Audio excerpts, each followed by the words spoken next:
Welcome, curious minds and sleepy thinkers. You've found a soft place to land where the questions are big and the pace is slow enough not to jolt you out of your pillow cocoon. Tonight, we're going to tiptoe into one of the most mysterious questions ever asked. Could space truly become a battlefield?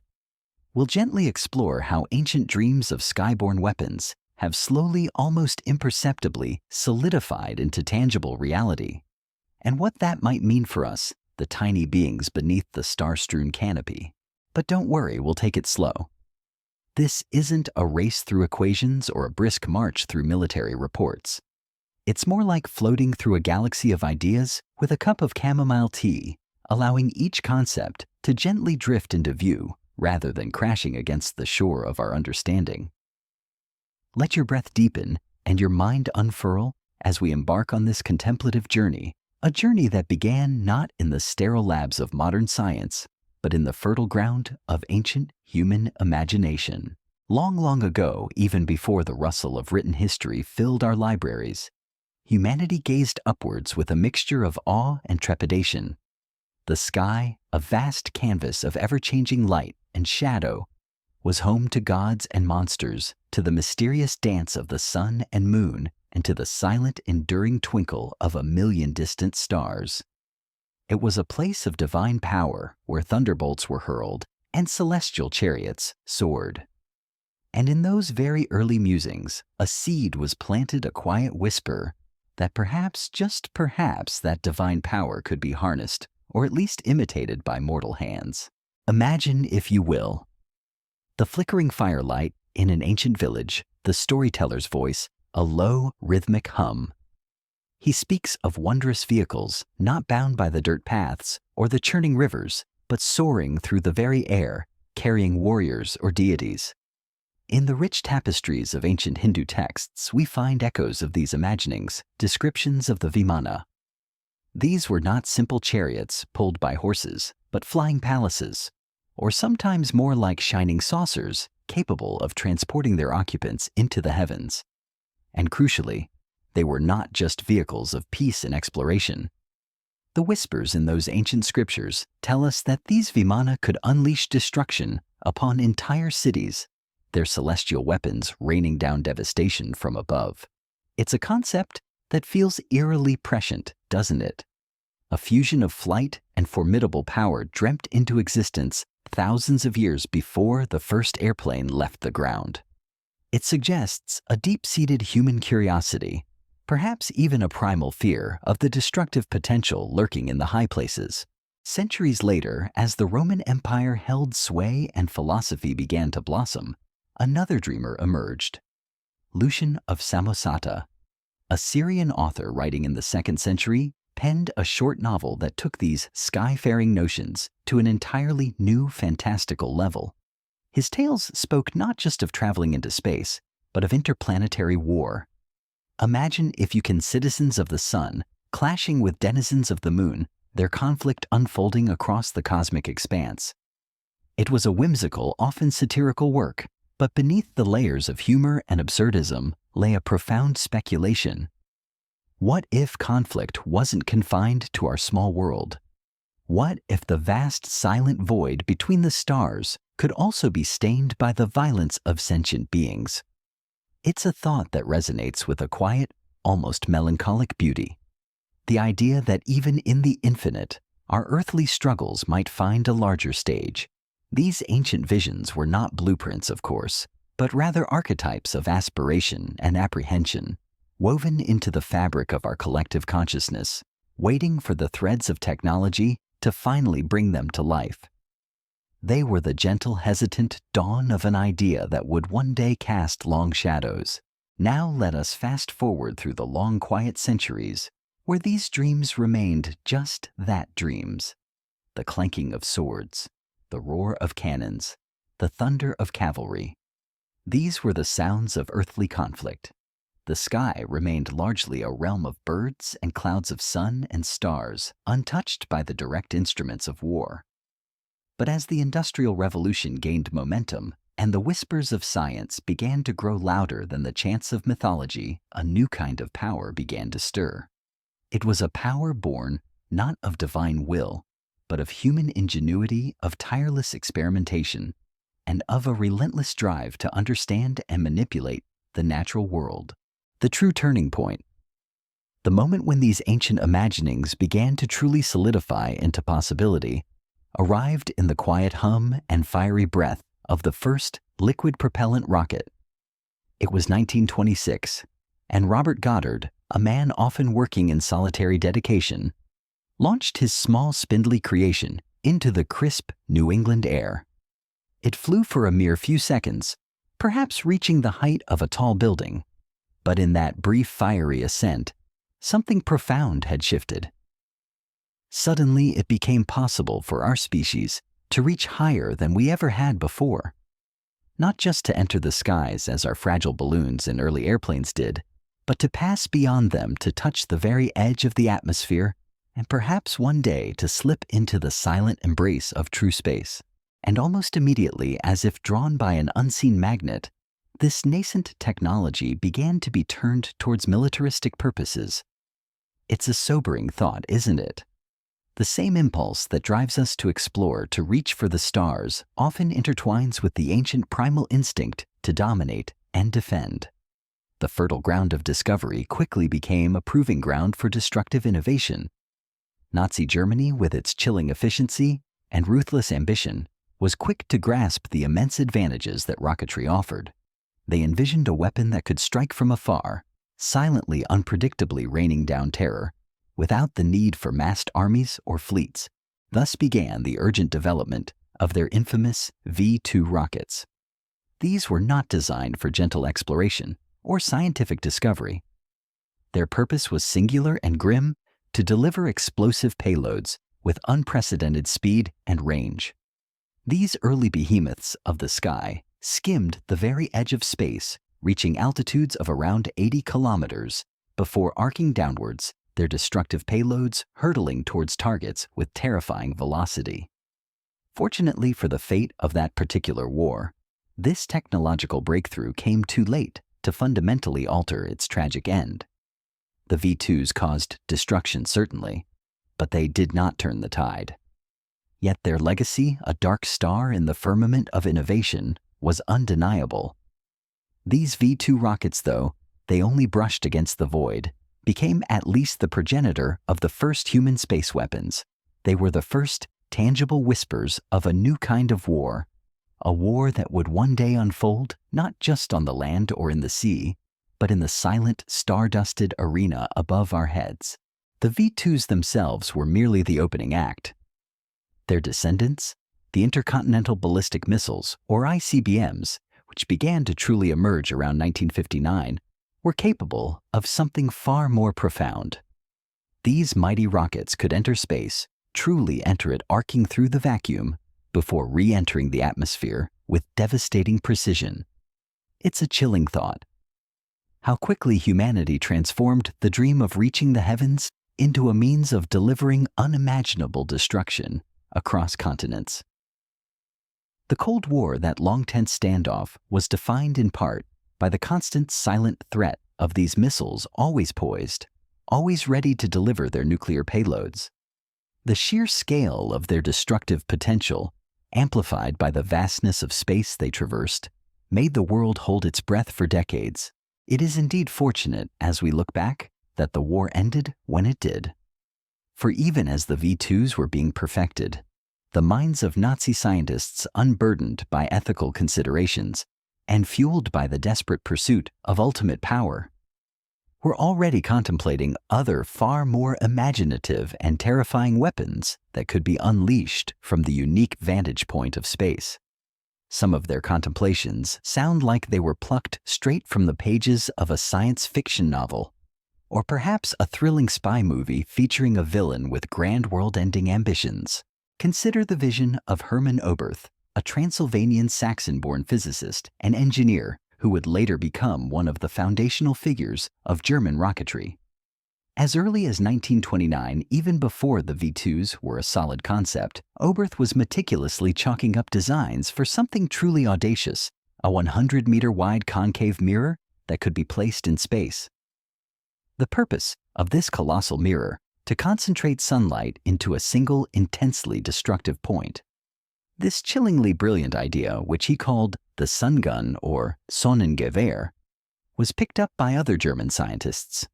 They didn't just dream of it. They truly hoped to make this superweapon a reality.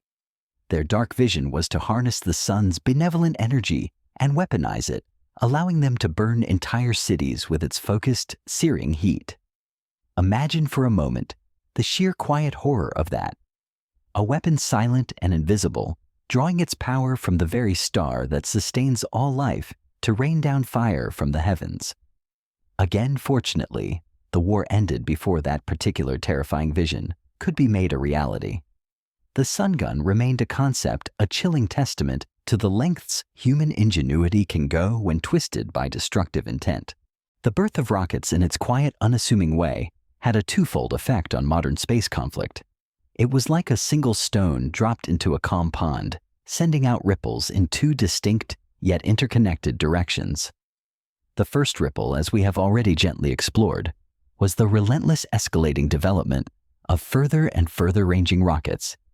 Each generation of these towering machines gained increasingly powerful payloads, culminating in the terrifying arsenals of nuclear weapons that the superpowers of the world still hold on standby today. These missiles, always lurking beneath the surface of global politics, represent the ultimate extension of that initial impulse to hurl destruction across vast distances, using the void of space as their silent, indifferent highway. It is a constant, quiet reminder of the razor's edge upon which our modern world often balances. But there was a second ripple, a far more subtle, and perhaps ultimately more profound one. This was the development of the more commercial and peaceful use of space. This ripple began its journey with the launch of Sputnik 1 in 1957. That tiny beeping sphere, the first artificial satellite, did more than just declare a victory in the nascent space race. It opened humanity's eyes to a new breathtaking realization: space could be used for far, far more than just a place from which to fire weapons. It could be a vantage point for connection, for understanding, for progress. Since that pivotal moment, we have launched an astounding number of satellites into orbit around Earth, a glittering, ever-growing constellation of human ingenuity. Over 8,000 of these silent sentinels now circle our planet, each one a tiny miracle of engineering, contributing hugely to the intricate web of modern society. Consider for a moment how deeply woven into our daily lives these distant metallic eyes and ears have become. Through satellite guidance, our phones, those ubiquitous extensions of ourselves, can pinpoint exactly where we are at any given moment. They can then, with a calm digital voice, guide us to any destination by the shortest, most efficient route, transforming our understanding of navigation and mobility. And think of communication. The vast, silent distances that once separated humanity have been collapsed into mere instants. We can communicate in a blink with people on the other side of the world, their voices and images traveling through the unseen pathways forged by these orbiting messengers. The implications for global connection, for commerce, for simply staying in touch with loved ones are immense. With this newfound ease of communication and navigation, economies have flourished, ideas have spread, and our world has become, in many ways, far smaller and more interconnected. But with this incredible integration came a new, uneasy realization. Nations, especially the great powers, began to understand just how devastating it would be if we ever lost these satellites unexpectedly. It was like building a magnificent house, only to realize that its very foundations, its lifeblood, ran through unseen pipes, high above vulnerable to unseen threats.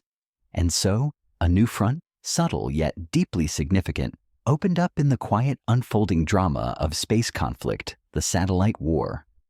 It wasn't about bombs or bullets in the traditional sense, but about the control, protection, and potential disruption of these vital orbital assets. Nations, each with their own blend of caution and cunning, began trying to figure out how to protect their own satellites, their eyes, their ears, their voices in the sky. while simultaneously devising ways to inhibit or even incapacitate the satellites of others should the need ever arise. It was a silent, strategic chess game unfolding on the grandest of boards, the moves measured in orbits and electronic signals rather than territorial advances. Different nations, driven by their unique geopolitical concerns and technological capabilities, took different approaches to this new evolving challenge. The Soviet Union in the early 1960s, during the icy grip of the Cold War, sought to protect its own burgeoning space interests, while simultaneously casting a long, subtle shadow of threat over the space assets of others. Their answer was shrouded in secrecy, a testament to the quiet, often unseen nature of this new front.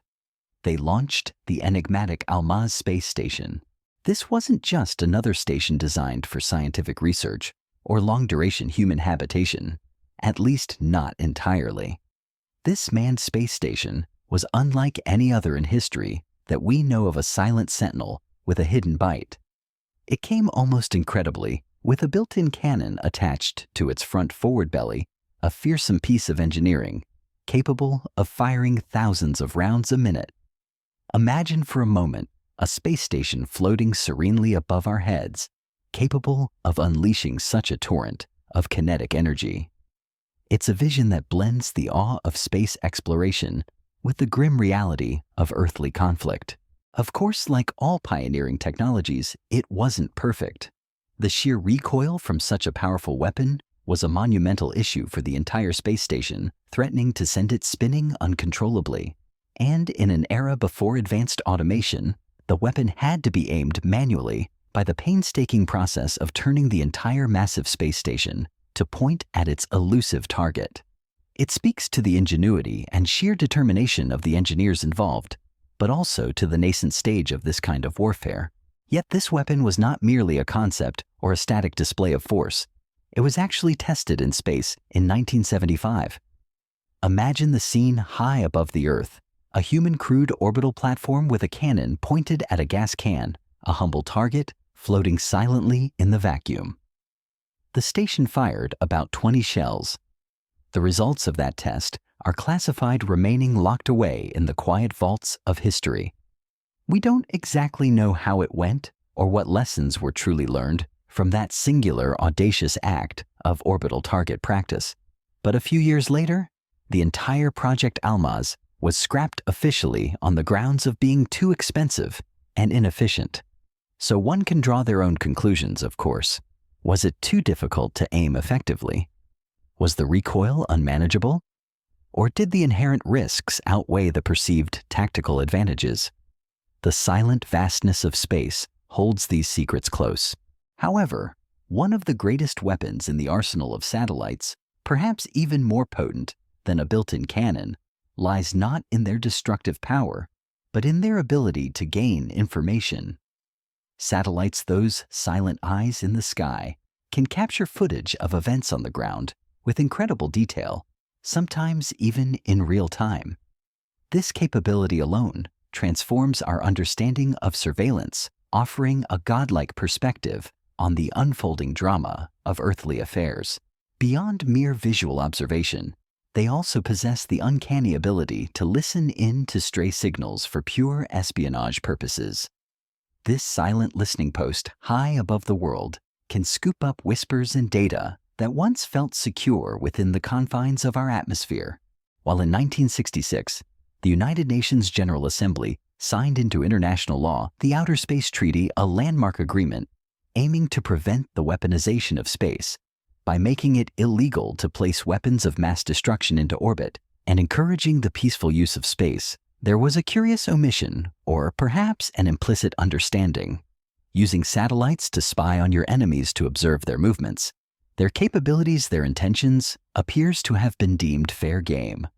It's a subtle but significant distinction separating overt acts of aggression from the more clandestine information-gathering maneuvers. Each superpower, with its own intricate dance of suspicion and strategic calculation, makes extensive use of satellites to conduct reconnaissance on sites of importance, from military bases to industrial complexes. Indeed, about 1/3 of all active satellites are military-owned, and are dedicated solely to this purpose, quietly fulfilling their silent vigil. Many of these, such as the large American-owned Orion satellites, are equipped with massive dish-like antennas, sometimes stretching an astonishing 100 meters in diameter. Their purpose is to hoover up all the telephone calls and signals that telephone towers radiate into space. This represents a fundamental shift in how intelligence is gathered.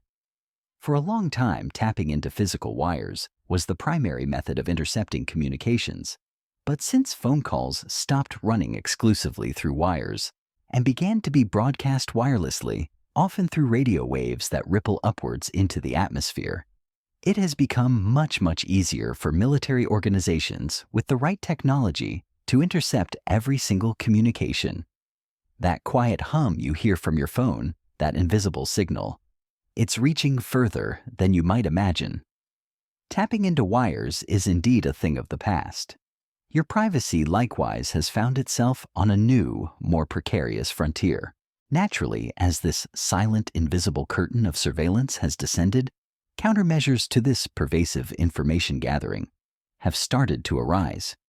Nations and groups increasingly aware of the constant gaze from above and the relentless sifting of their digital footprints, object to their privacy being invaded in this way.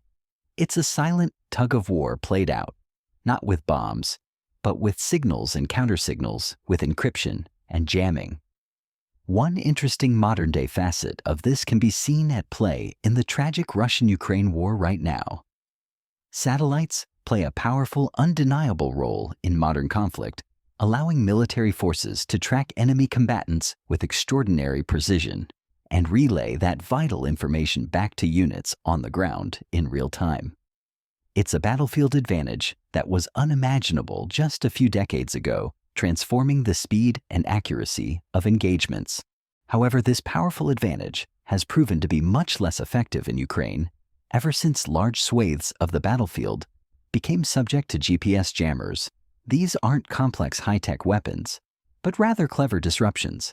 GPS jammers work by flooding the bandwidth used by GPS satellites with noisy radio signals of their own. Imagine trying to hear a quiet whisper in a room suddenly filled with static and loud music. That's what a jammer does. It effectively drowns out the vital positioning information, rendering GPS devices confused and unreliable. Or even more cunningly, they can spoof the signals, feeding false positioning information to unsuspecting devices. Attack drones, which have played a prominent and often devastating part in the Ukraine conflict, rely heavily on GPS for their navigation. If you can convince a drone's GPS system that your city is miles away from its actual location, then the drones will attack the wrong site, getting confused about where they are supposed to go. This isn't theoretical speculation. This is an actual technology that is being employed in a war setting today, a silent, unseen battle for control of the digital landscape. It represents space technology being used as an asset in conventional ground warfare, a quiet reminder that the battle for the heavens often echoes on the earth below. Yet despite these preparations, these silent maneuvers, and these subtle disruptions, a curious and perhaps fortunate truth remains at the time of this quiet reflection of space war. Where a space target attacked another space target has ever actually taken place. The vision of cosmic dogfights, or orbital bombardment, remains confined to the realm of fiction. But that's not to say that nations are not preparing for the eventuality, constantly honing their tools and strategies just in case. America and Russia, those long-standing titans of the space race, have been developing anti-satellite missiles, or ASATs, since the 1950s. These are weapons designed with a singular chilling purpose: to seek out and destroy orbiting targets. And yes, some have even been fired, not in anger, but in chilling test demonstrations. The US has famously launched only one test ASAT, a dramatic demonstration that unfolded in 1985. The target was a failing commercial satellite already on its way out. The ASAT used infrared heat, seeking as its guidance system a silent hunter in the cold vacuum. It then crashed into its unfortunate target at an astonishing 24,000 kilometers an hour.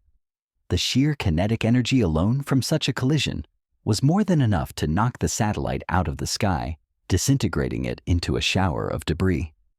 It was a clear, unambiguous message of capability.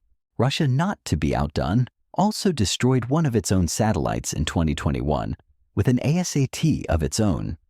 Unfortunately, that particular test, meant as a show of force, ended with a deeply troubling consequence. The satellite, upon impact, split into 1,500 identifiable pieces of debris and countless smaller fragments, all of which began orbiting the planet. This wasn't just a scattering of harmless dust. This debris, each piece a potential bullet, got threateningly close to the International Space Station, forcing Russian astronauts to take shelter in place, a stark reminder of the fragile nature of life in orbit. It was a life-threatening situation, a chilling demonstration of the unintended consequences that can ripple out from even a controlled act of destruction in orbit. This, then, is the great difficulty of modern space conflict, and perhaps a profound reason why it is not more common. Why the silence of orbit has not yet been shattered by the cacophony of war. Destroying an enemy satellite, a seemingly advantageous tactical move, might simply turn it into a hurtling ball of debris. This debris then, with the cruel indifference of physics, could crash into other satellites, perhaps even your own precious assets, which then disintegrate in turn, creating more debris and hitting yet more satellites in a growing terrifying cascade of destruction. This nightmarish scenario is known as Kessler syndrome, and its implications are truly dire. If it were to unfold, it could effectively close off space for everyone. The orbital highways, once clear and open, would become impassable minefields of metallic shrapnel. It could take centuries literally before space is safe enough to travel through, once it happens trapping us beneath a shroud of our own making. For this profoundly unsettling reason, there are growing calls for ASATs to be banned from use entirely. No one, not even the most aggressive of nations, truly wants space shut down for everyone. The potential cost, not just in military terms, but to global communication, navigation, climate monitoring, and even our ability to simply look up at the stars, is simply too high. It's a collective understanding, a quiet agreement, that some lines, even in the pursuit of strategic advantage, simply must not be crossed. This is about the current state of space warfare, a delicate balance of capability deterrence, and a shared understanding of profound, irreversible risk. However, as we gently drift into the future, there is one technology, one quiet whisper of possibility that might not actually be so futuristic, and that might change just about everything we've considered so far. Lasers. Yes, you heard me right, lasers. While this might sound like something ripped straight from the thrilling battles of Star Wars, something purely fantastical, the truth is far more grounded in reality. Real-life companies, those quiet giants of innovation like Lockheed Martin, have developed working prototypes of laser weapons, and these prototypes have very real implications for future conflict implications that shimmer with both promise and peril. Unlike the dramatic visible beams of sci-fi lasers, real-life ones focus their energy on a target with incredible precision. They don't just zap, they superheat whatever enters their gaze for too long, transforming solid matter into molten slag. And they come with a multitude of advantages that make them uniquely suited for certain forms of silent warfare. Shooting in wavelengths outside the visible spectrum, they are both silent and invisible. You wouldn't hear a whir or see a beam. You'd only know you were being shot by the chilling fact that the engine of your vehicle was suddenly, inexplicably, a melted puddle. They are precise, targeting only what is intended, meaning only your engine might be melted, leaving the rest of the vehicle untouched. They come with what feels like unlimited ammo, as long as they are connected to a suitable power grid, constantly drawing energy. And they can take out missiles from kilometers away on a clear day, intercepting threats with almost instantaneous speed. Of course, like any technology, they come with one major disadvantage: when operating within our atmosphere, they don't necessarily work if it's not a clear day. The scattering of the laser in atmosphere significantly reduces its effectiveness as the light particles lose their coherence the further they travel. If it's a foggy day, or if the enemy target throws up a smokescreen, the laser can be neutralized completely. It would be rather unfortunate, wouldn't it, if you failed to take down an enemy missile because it was cloudy? But here's the quiet, chilling twist. This might not be an issue for space conflict. In the vast, silent vacuum of space, there is no atmosphere. A satellite equipped with such a laser and a suitable solar panel array, its silent, powerful heart, could potentially bore through the heart of other satellites with ease, leaving their internal components as molten slag. And critically, it could do this without creating a dangerous debris field, avoiding the catastrophic cascade of Kessler syndrome.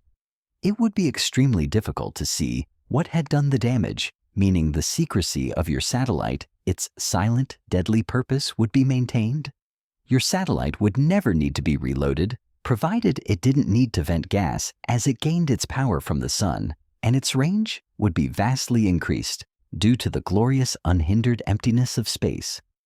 The only downside would be the need for a powerful enough battery pack, which given its size and bulk might be a limiting factor, but one that is constantly being addressed by advancing technology. A few attempts have even been made at creating a laser weapons platform in space that could attack ground-based targets. Again, the appeal of such a threat is immense, almost siren-like in its deceptive simplicity. Imagine that a nation had the capability to instantly assassinate a target invisibly and without warning the moment they stepped outside.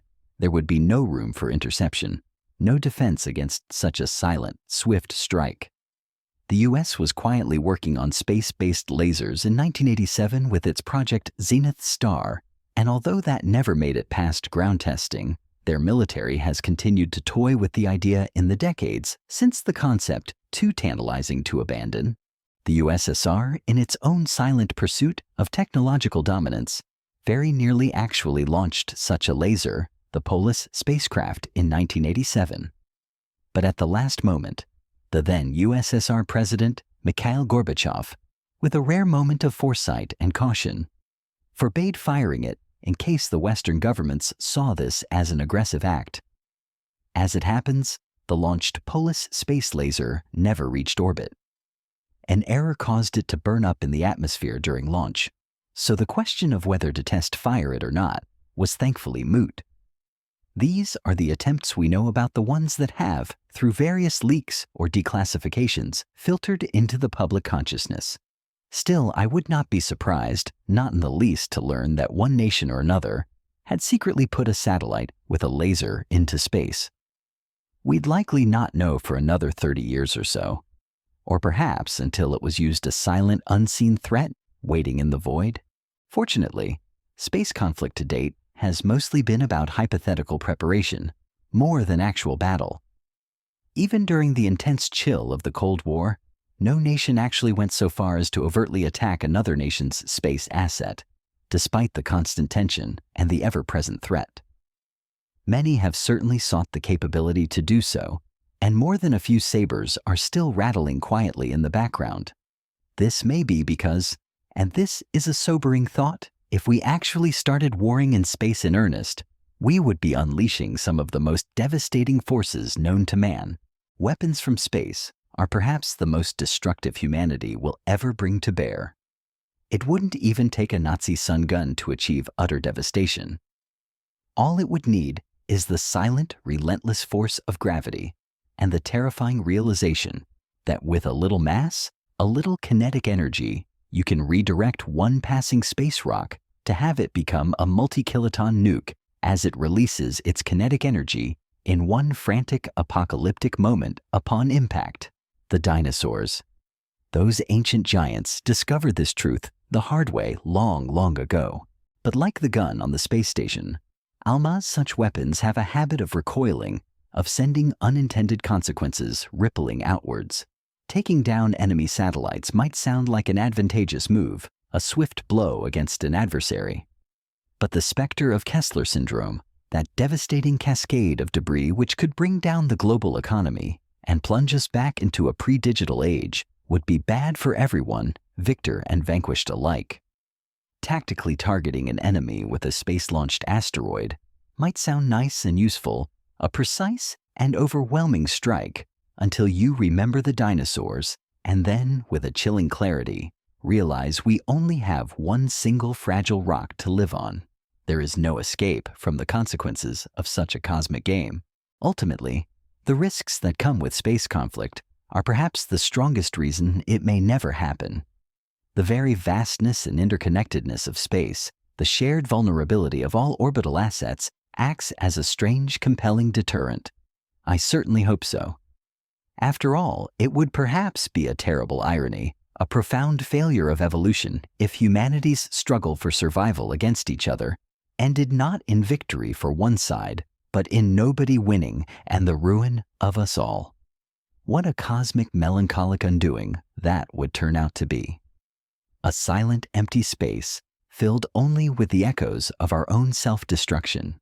They are watching you. Ever feel that subtle prickle across your neck? That ominous, almost primal sensation of unseen eyes upon you? Yet, you can't quite detect anyone around. Well, although they can't spot the culprit directly, your senses might just be onto something. Our Earth, this vibrant living sphere we call home, is surrounded by eyes, hundreds upon hundreds of them, studying you, tracking you, trying to understand every subtle aspect of your day-to-day life.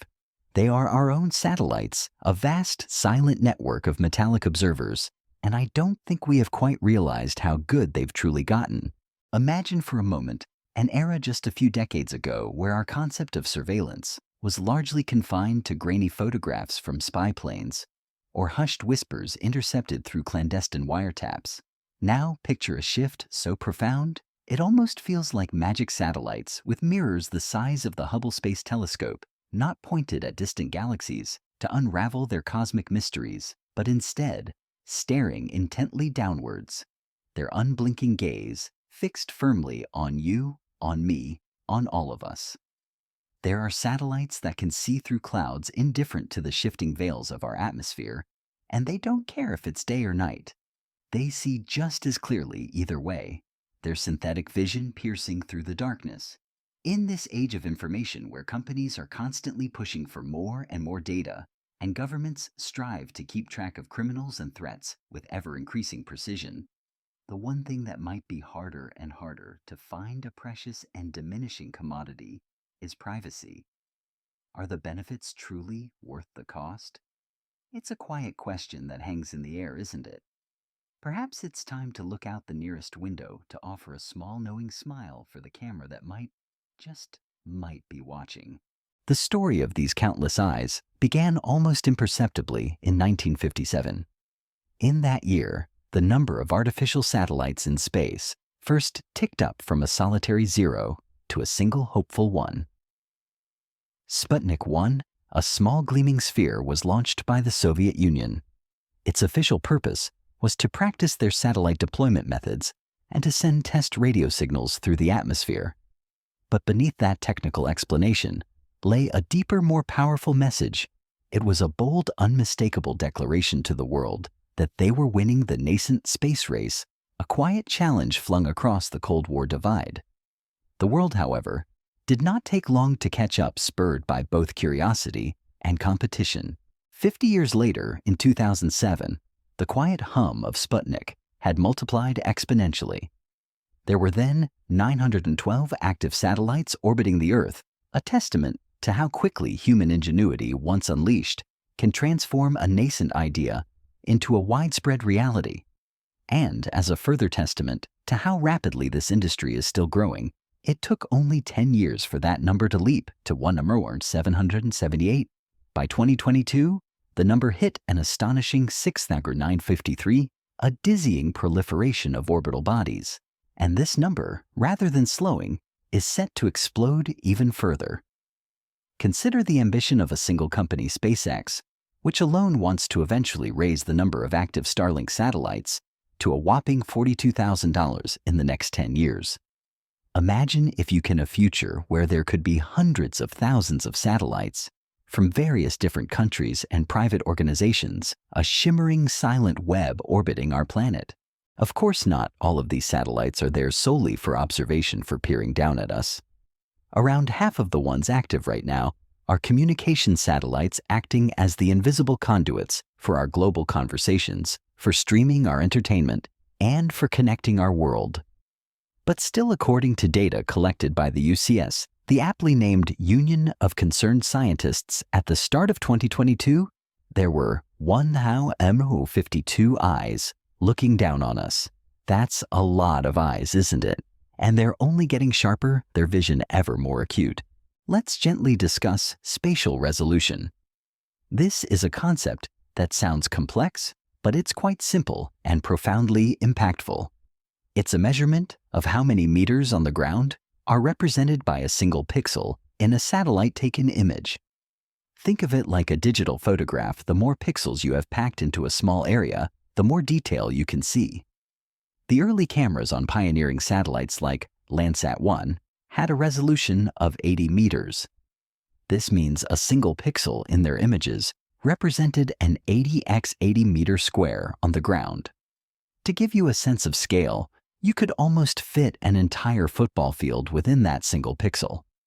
This made them excellent for taking sweeping grand images of our planet at large, perhaps for keeping track of massive objects like broad cloud formations and shifting weather fronts. But there was hardly the sense back then that our individual privacy was at risk. You were a blur, a tiny indistinct speck lost in the vastness. Now we'll see for yourself if you can imagine it.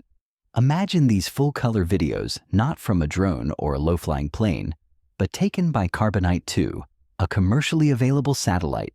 This satellite captures an entire 5-kilometer swath of the Earth as it silently passes by at 500 kilometers in low Earth orbit. The resolution for this video is 1 meter. This means that each pixel now represents a mere 1 meter square on the ground. This level of detail is good enough that you can pick out subtle elements like the gentle motion of waves on the sea or individual cars driving along the road in real time. While you might not be able to distinguish their make or model, and most likely not their drivers, the sheer clarity is striking. The advantages of such a video are obvious and manifold. Transport officials, for instance, can keep a quiet eye on traffic congestion in real time, allowing them to make informed decisions about flow and infrastructure. It becomes remarkably easy to track the speed of urbanization, watching cities sprawl outwards piece by piece.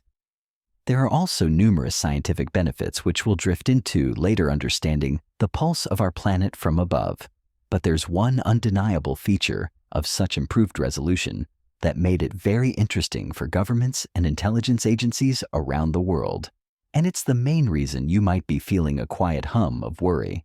It simply becomes easier for spy satellites to keep track of you. The blur is fading, and individual details are beginning to emerge. Spy satellites, those most secretive of eyes, have also come a remarkably long way from their early pioneering days. Originally, when the CIA began their highly secretive Corona project, cunningly disguised as an innocent space exploration program called Discoverer, satellite cameras were recording their images onto actual film. Imagine that physical film orbiting hundreds of miles above the Earth. This film then had to be jettisoned in a special capsule and parachuted back down to Earth, where the sensitive data could later be painstakingly recovered. One of these capsules, in a curious historical footnote, was actually the first ever man-made object to be recovered from space. It wasn't the most efficient system, certainly, and these early spy satellites tended not to last longer than about a year before they simply ran out of film and had to be replaced. Now everything is digital. A silent revolution that has significantly improved the lifespan and efficiency of such satellites, allowing for continuous unbroken observation. As for what they can truly see well for obvious reasons, governments tend not to reveal the true cutting-edge resolution of their most advanced spy satellites. This information is held close, a precious secret. However, it's interesting to note that the video I gently described earlier, that of the 1 meter resolution satellite camera is not the best the commercial market has to offer.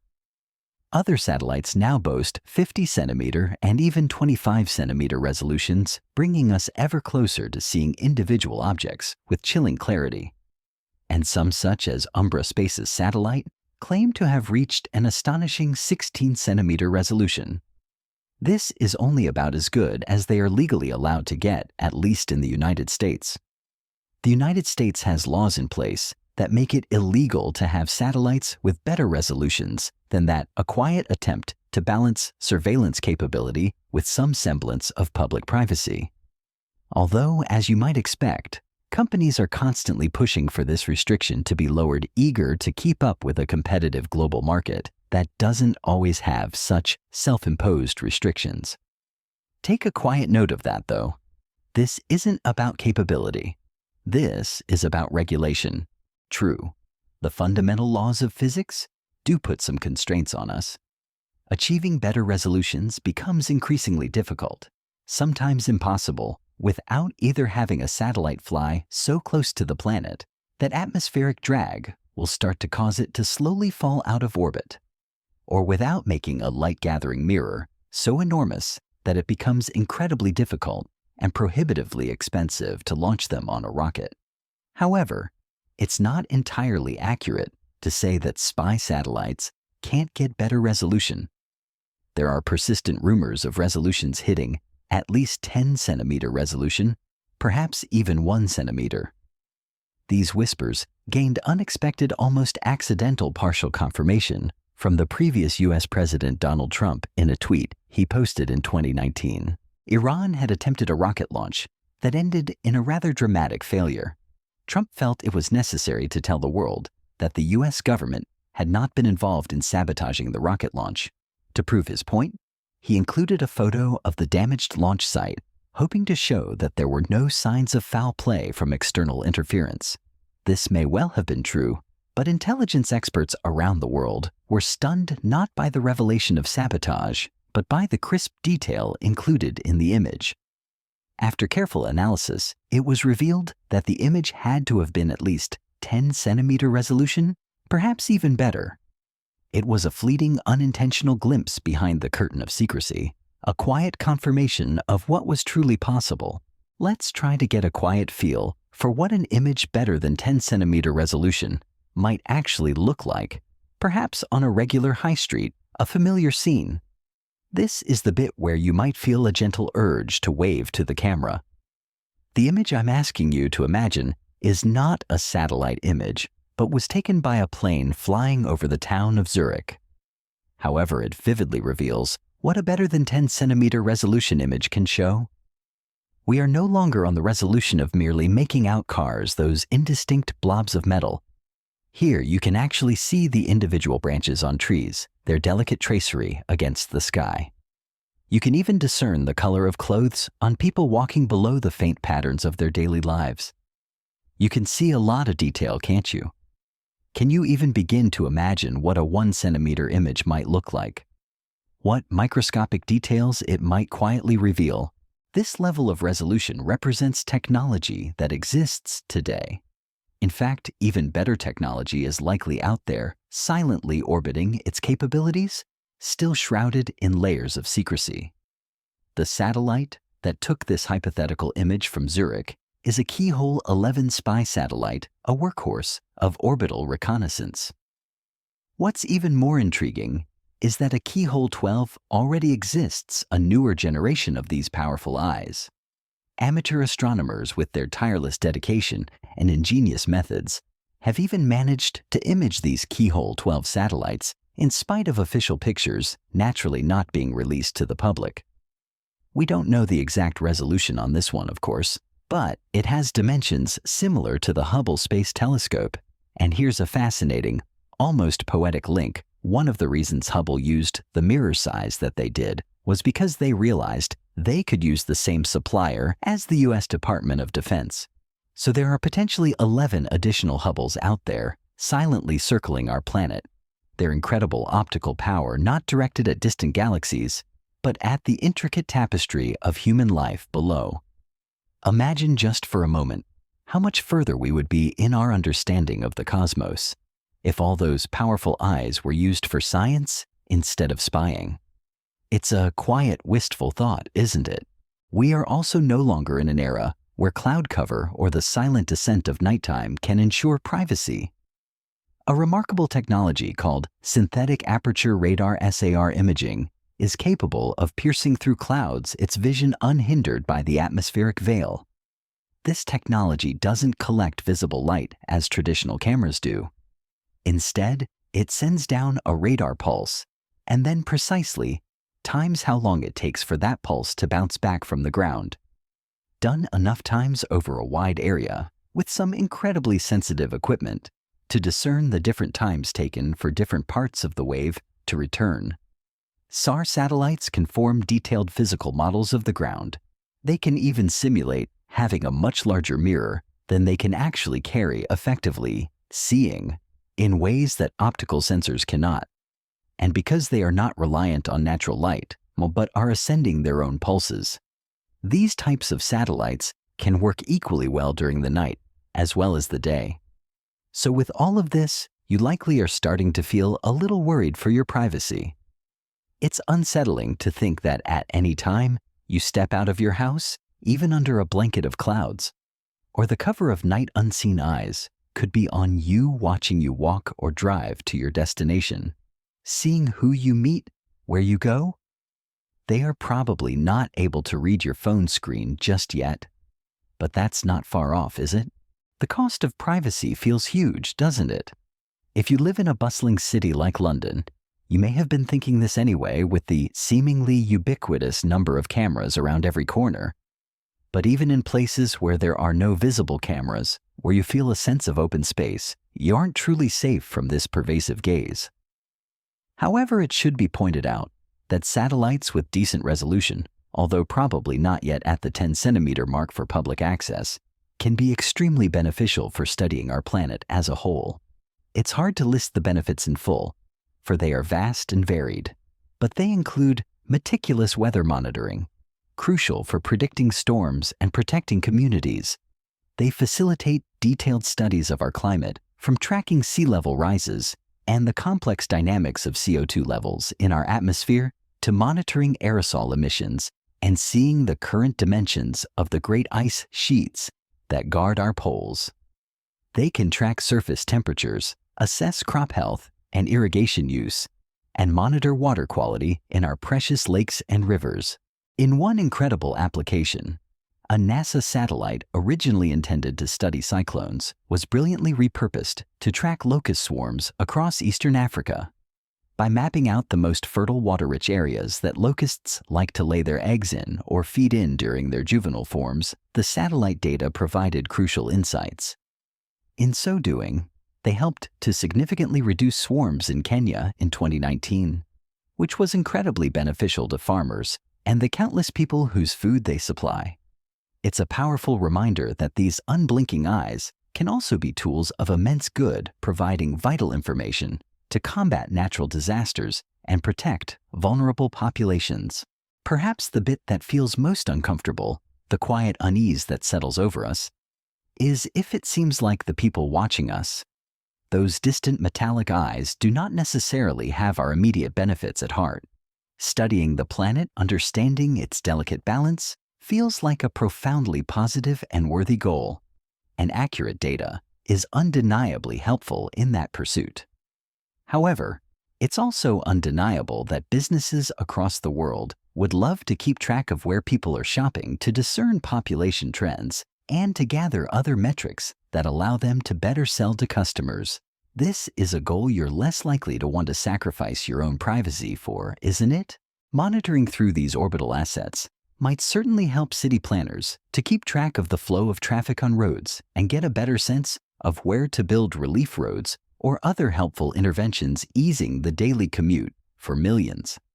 Spy and law enforcement agencies, in fairness, also do a lot of good. They work tirelessly to stop terrorism and catch criminals, protecting communities from harm. But it's scary to think that once the technology is here, once these capabilities are fully realized, if ever the government in possession of it decides to use it for more invasive, less benevolent goals, there's not much that can be done to stop them. The quiet, insidious creep of surveillance once unleashed is difficult to roll back. At the end of the day, perhaps this is something inevitable that we will all simply have to get used to. It's inherently difficult to stop the flow of progress, especially when there are clear advantages, both strategic and commercial, to better resolutions on satellites. As long as those advantages exist, people will want to pursue developing them, pushing the boundaries of what's possible. In any case, it's at least good to know just how effective it's all becoming. To have a clear understanding of this quiet revolution, because then your decisions on the matter can be informed too. You can decide whether this is becoming something that makes you nervous, a deep-seated unease, or something you aren't really bothered about, a necessary trade-off for the ease and security of modern life. You can decide whether this needs tighter regulation through lawgivers, or whether it is a necessary cost to be paid for the intricate web of modern life. Wherever you stand on this matter, best put a brave face on. Smile. After all, you never know who is watching. And those metallic eyes, they are always there, silent, unblinking, orbiting above. There are 8 billion people who exist in the world today, each one a universe of thoughts, feelings, and actions. And they are being watched by things that aren't human. You are being watched right now by metallic eyes that orbit far above you, outside our planet's atmosphere. But they do not just watch you from space. They're in your computer. They listen through your phone even right now as you're watching this video, or as you're simply letting your thoughts drift. Be advised, something is watching you back. They examine the patterns of what you buy, of where you go, of what you search for on Google. All the data that exists in the world about you, every tiny digital breadcrumb, they attempt to scrutinize, to understand.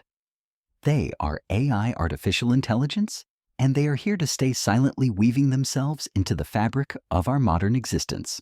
To some degree, AI is an aspect of modern society that we've come to accept as normal, even if we're a little uncomfortable about it. We encounter it daily in the quiet hum of our smart devices, in the recommendations on our streaming services, in the helpful chatbots that guide us through online forums.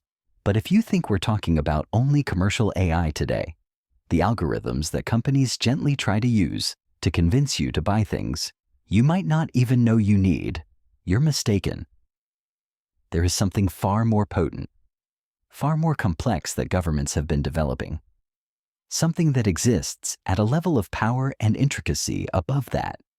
This is military-grade AI, the sort used by surveillance agencies and battlefield operators, hidden away in secure servers, its workings shrouded in layers of classification.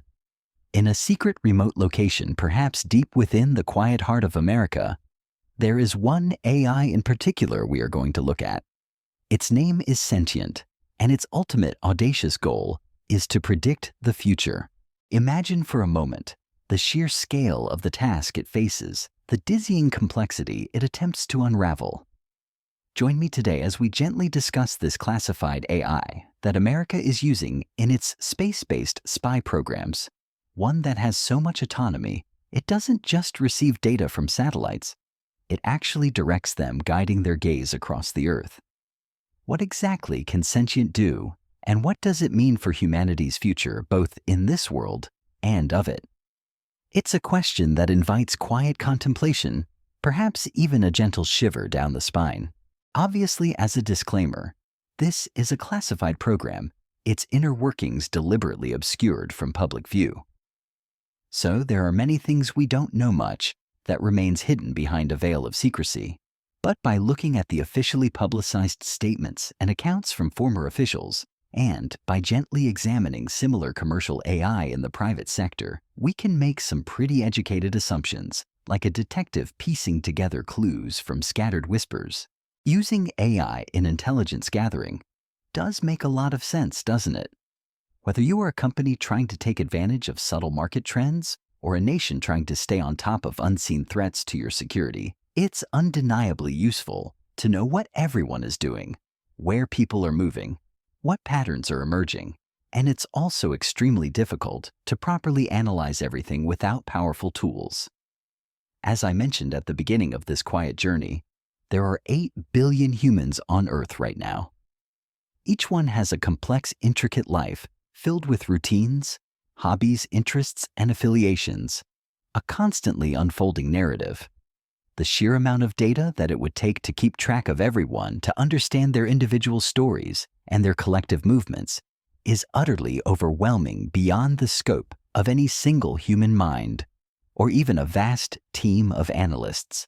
It's a challenge illustrated perfectly by how hard it is to simply keep up with all your friends on social media, let alone billions of strangers. To some degree, this principle of overwhelming data holds true for space as well, though on a much grander cosmic scale. There are approximately 100 billion stars in our galaxy alone, a shimmering sea of light, and an astonishing 2 trillion galaxies in the observable universe.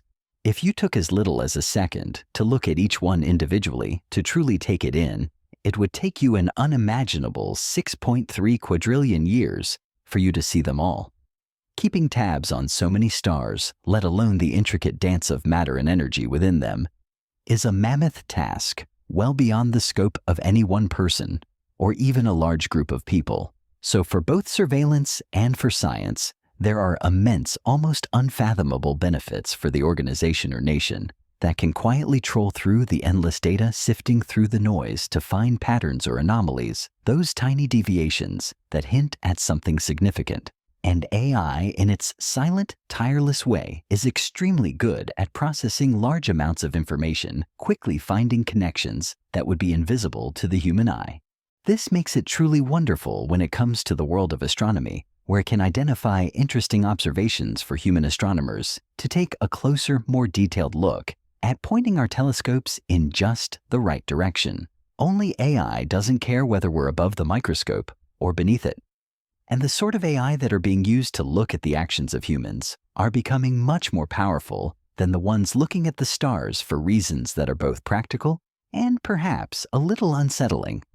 This is why you may find yourself in the uncanny situation of talking about a subject with your friend, a seemingly private conversation, and then suddenly, as if by magic, you find adverts for that very same subject appearing on your phone, silently nudging you towards a purchase. This usually isn't just a coincidence, a happy happenstance. Rather, this is your digital footprint being examined for marketable trends, a quiet, almost imperceptible analysis of your desires. We all have a digital footprint, a faint trail we leave behind as we navigate the modern world. Every time we make a transaction, visit a web page, log in at a certain IP address, or Google a search term, we reveal a little bit about ourselves, a tiny facet of our lives. Googling pet stores. You probably have a pet and might be in the market for pet food or products, buying a plane ticket. Well, if that's for a holiday, travel companies might be able to gently convince you to buy a hotel room, travel insurance, sunglasses, or swimming suits, anticipating your needs before you even fully realize them. Businesses are incredibly keen to gain this information, this intimate insight into your life, and often we give it to them freely, almost without thought. Whenever you see a pop-up on your webpage asking you to accept cookies, chances are those cookies relate to tracking what you do on that page, the subtle paths you weave through the digital landscape. Apps on your phone ask you permission to use your microphone. If you grant that permission without truly reading what you're agreeing to, there have been some unscrupulous cases where phones quietly use your microphone to listen in to your day-to-day conversations, where they'll look out for keywords, those little verbal triggers that hint at your interests. That information will then be silently sold onto advertisers so they can better know what to sell you. How to subtly influence your choices. This can already be unfortunate, can it? You might not want certain adverts popping up on your computer revealing something you wish to keep private. A pregnant woman, for instance, might not want to tell the world she's pregnant yet. But if AI analyzing her data figures it out, she and her partner might start getting adverts for baby gear, potentially tipping off anyone who happens to see their phone screen. It's a subtle invasion, but an invasion nonetheless. But what happens when we're not just talking about businesses, about the gentle nudges of commerce, but about governments? Then the means of information gathering become much, much more vast, and the stakes far, far higher. Governments like the US are deeply interested in protecting the lives of their citizens from foreign threats, from those unseen dangers that lurk in the shadows. And being able to form a comprehensive digital profile of persons of interest, of individuals who might pose a threat, can be the difference between a bomb threat being prevented, a catastrophe averted, or hundreds of lives being tragically lost. So governments will use every trick in the book, every technological advantage, to gain as much information as possible. Google searches shipping patterns, spy satellite images, and video financial transactions, weather reports. All these seemingly disparate things help paint a complex, evolving picture. But the sheer quantity of information out there has always made it incredibly difficult for human analysts to analyze everything, to spot the elusive patterns. Unless, of course, you have a really powerful AI, a ghost in the machine that can sift through the deluge. AI, like sentient, are not just able to analyze data to spot patterns. They are something more. Sentient is described as an automated learning adapting AI with the unprecedented ability to direct satellites to locations of interest.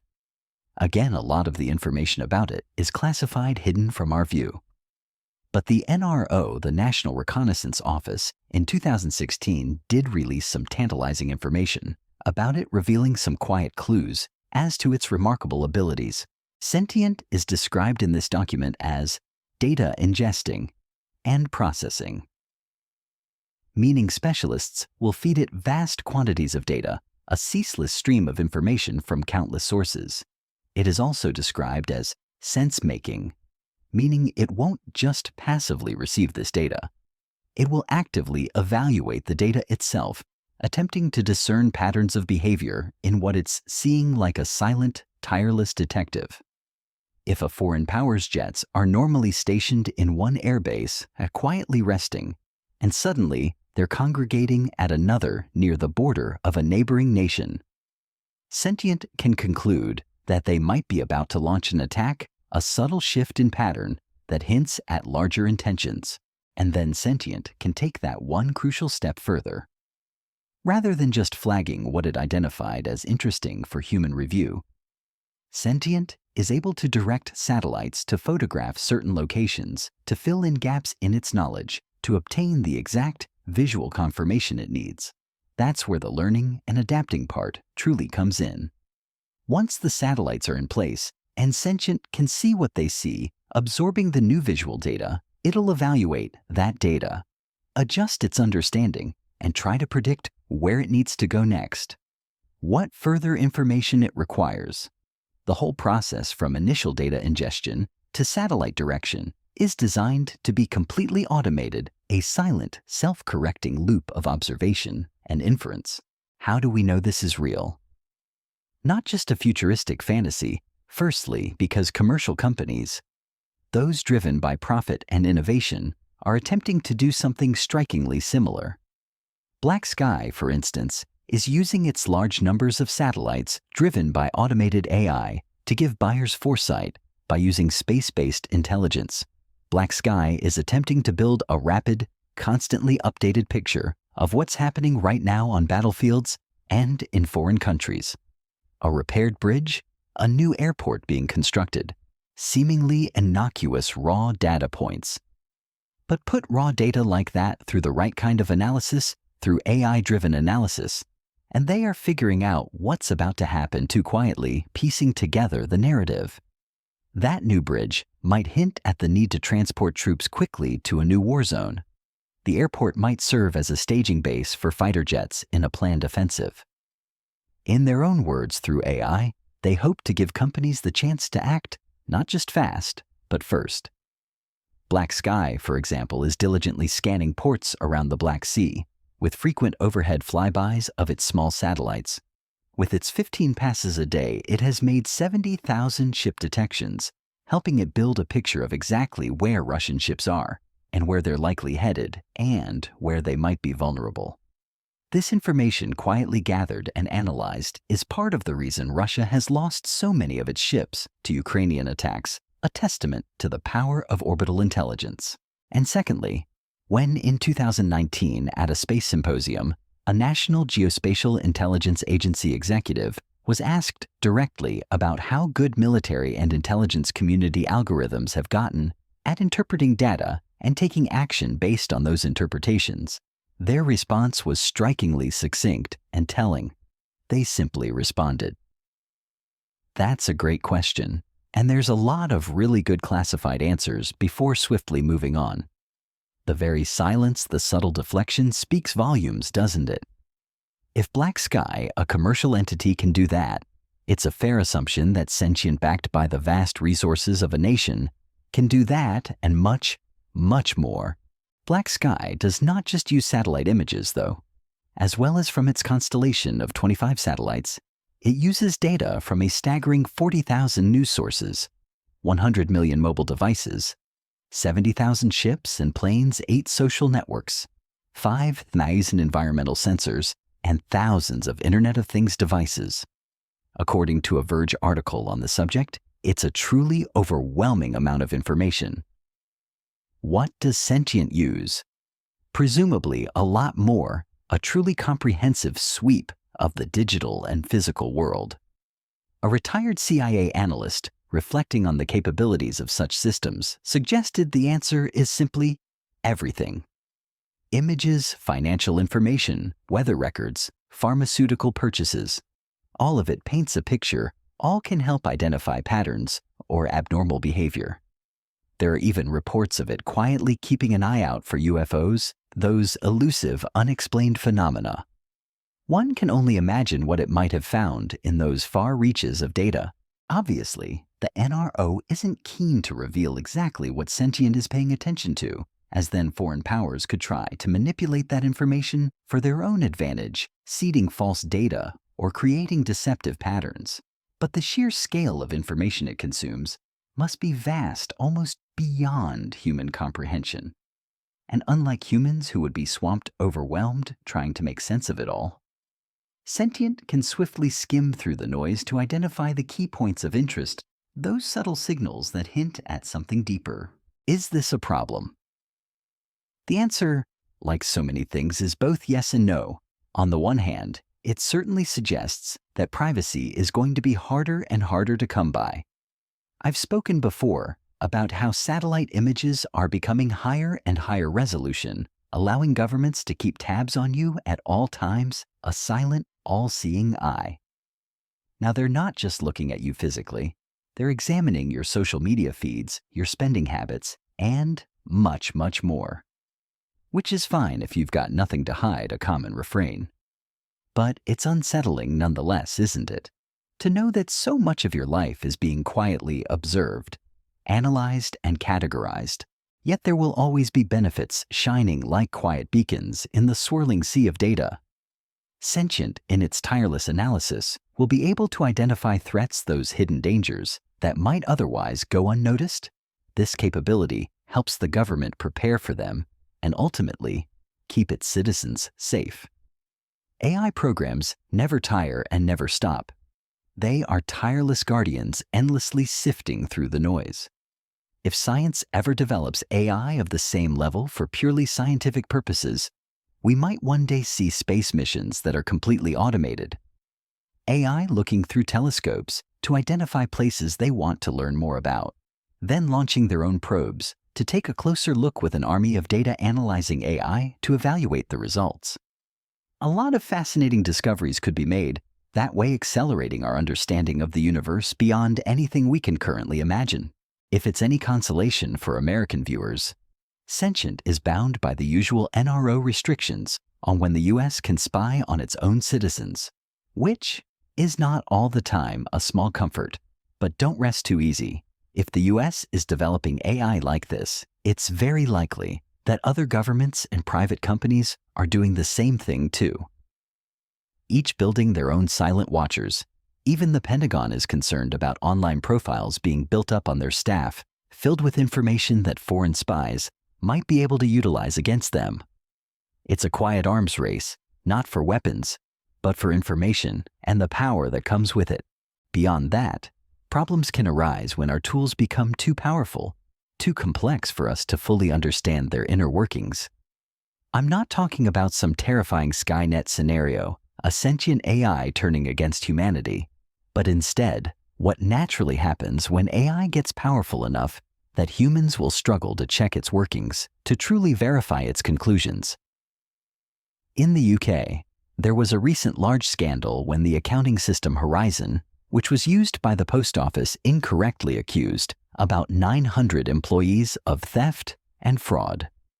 Many of these employees were prosecuted, their lives shattered simply because the post office assumed that the information Horizon was giving it was correct, trusting the machine implicitly.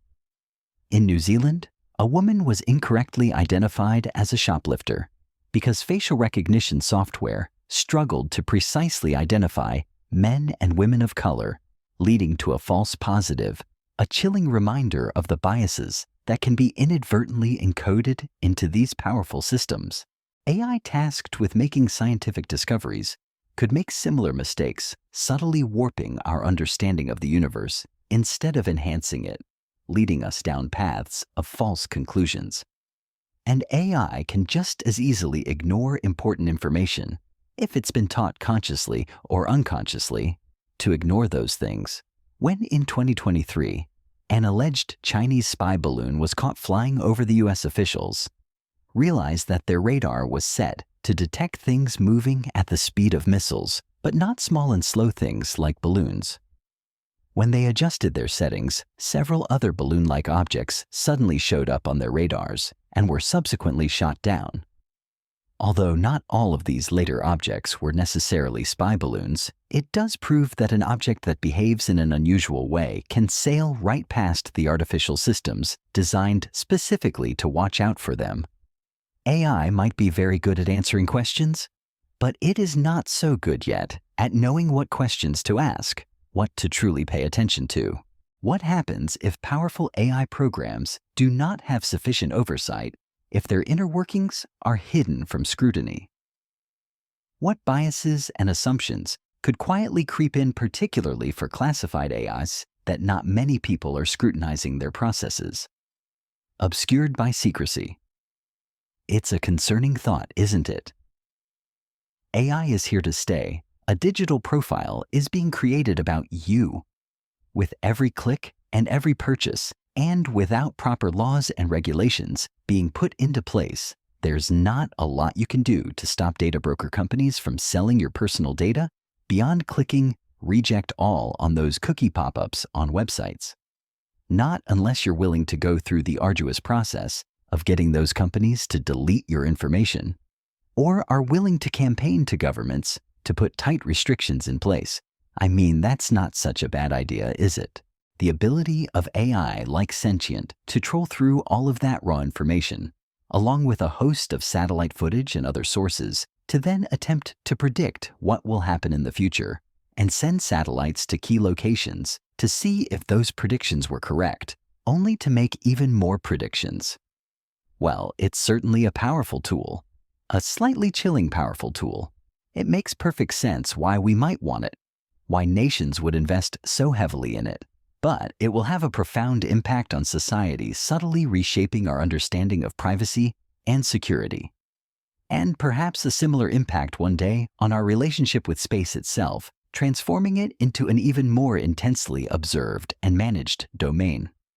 Perhaps with its predictive capabilities, the only one who will truly see what that impact on society will be is sentient itself. Let us now shift our gaze slightly from the silent, unblinking eyes of satellites and the computational hum of AI to the very nature of space itself.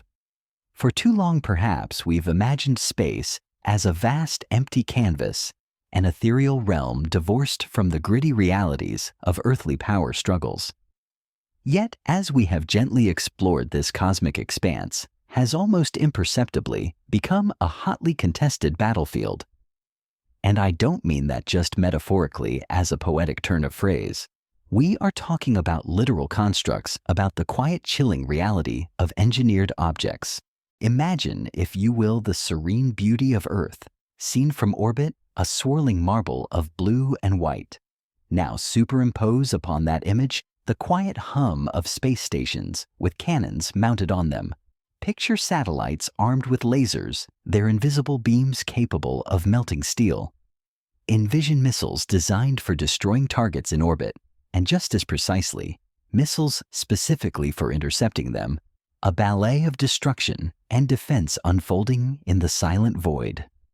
These are not mere imaginings from a thrilling science fiction novel whispered into existence by an author's fevered dream. These are realities that have not only been envisioned, but also in the quiet, methodical precision of engineering constructed and launched into orbit by the great powers of the world. Some of these very weapons have even been fired, not in anger, but in chilling tests, their echoes rippling through the vacuum. And yet, despite these capabilities, despite the decades of quiet preparation, an all-out war has not begun to take place between nations in space. The cosmic battlefield remains for now largely quiet, echoing with the hum of electronics rather than the roar of explosions. But make no mistake, countries have been meticulously preparing for the eventuality of a violent conflict above our atmosphere for decades. They have quietly, tirelessly designed guns and contingencies, carefully crafting plans for every conceivable scenario. They have, even on the occasional chilling impulse, conceived of doomsday weapons tools, of ultimate destruction, held in reserve. Would you like to take a deeper, calmer look at what's been created? What silent arsenals reside above us? The journey into this new geopolitical frontier. The quiet transformation of space from a realm of scientific wonder to a domain of strategic importance is a gradual one woven from threads of curiosity, competition, and ultimately a pervasive sense of vulnerability.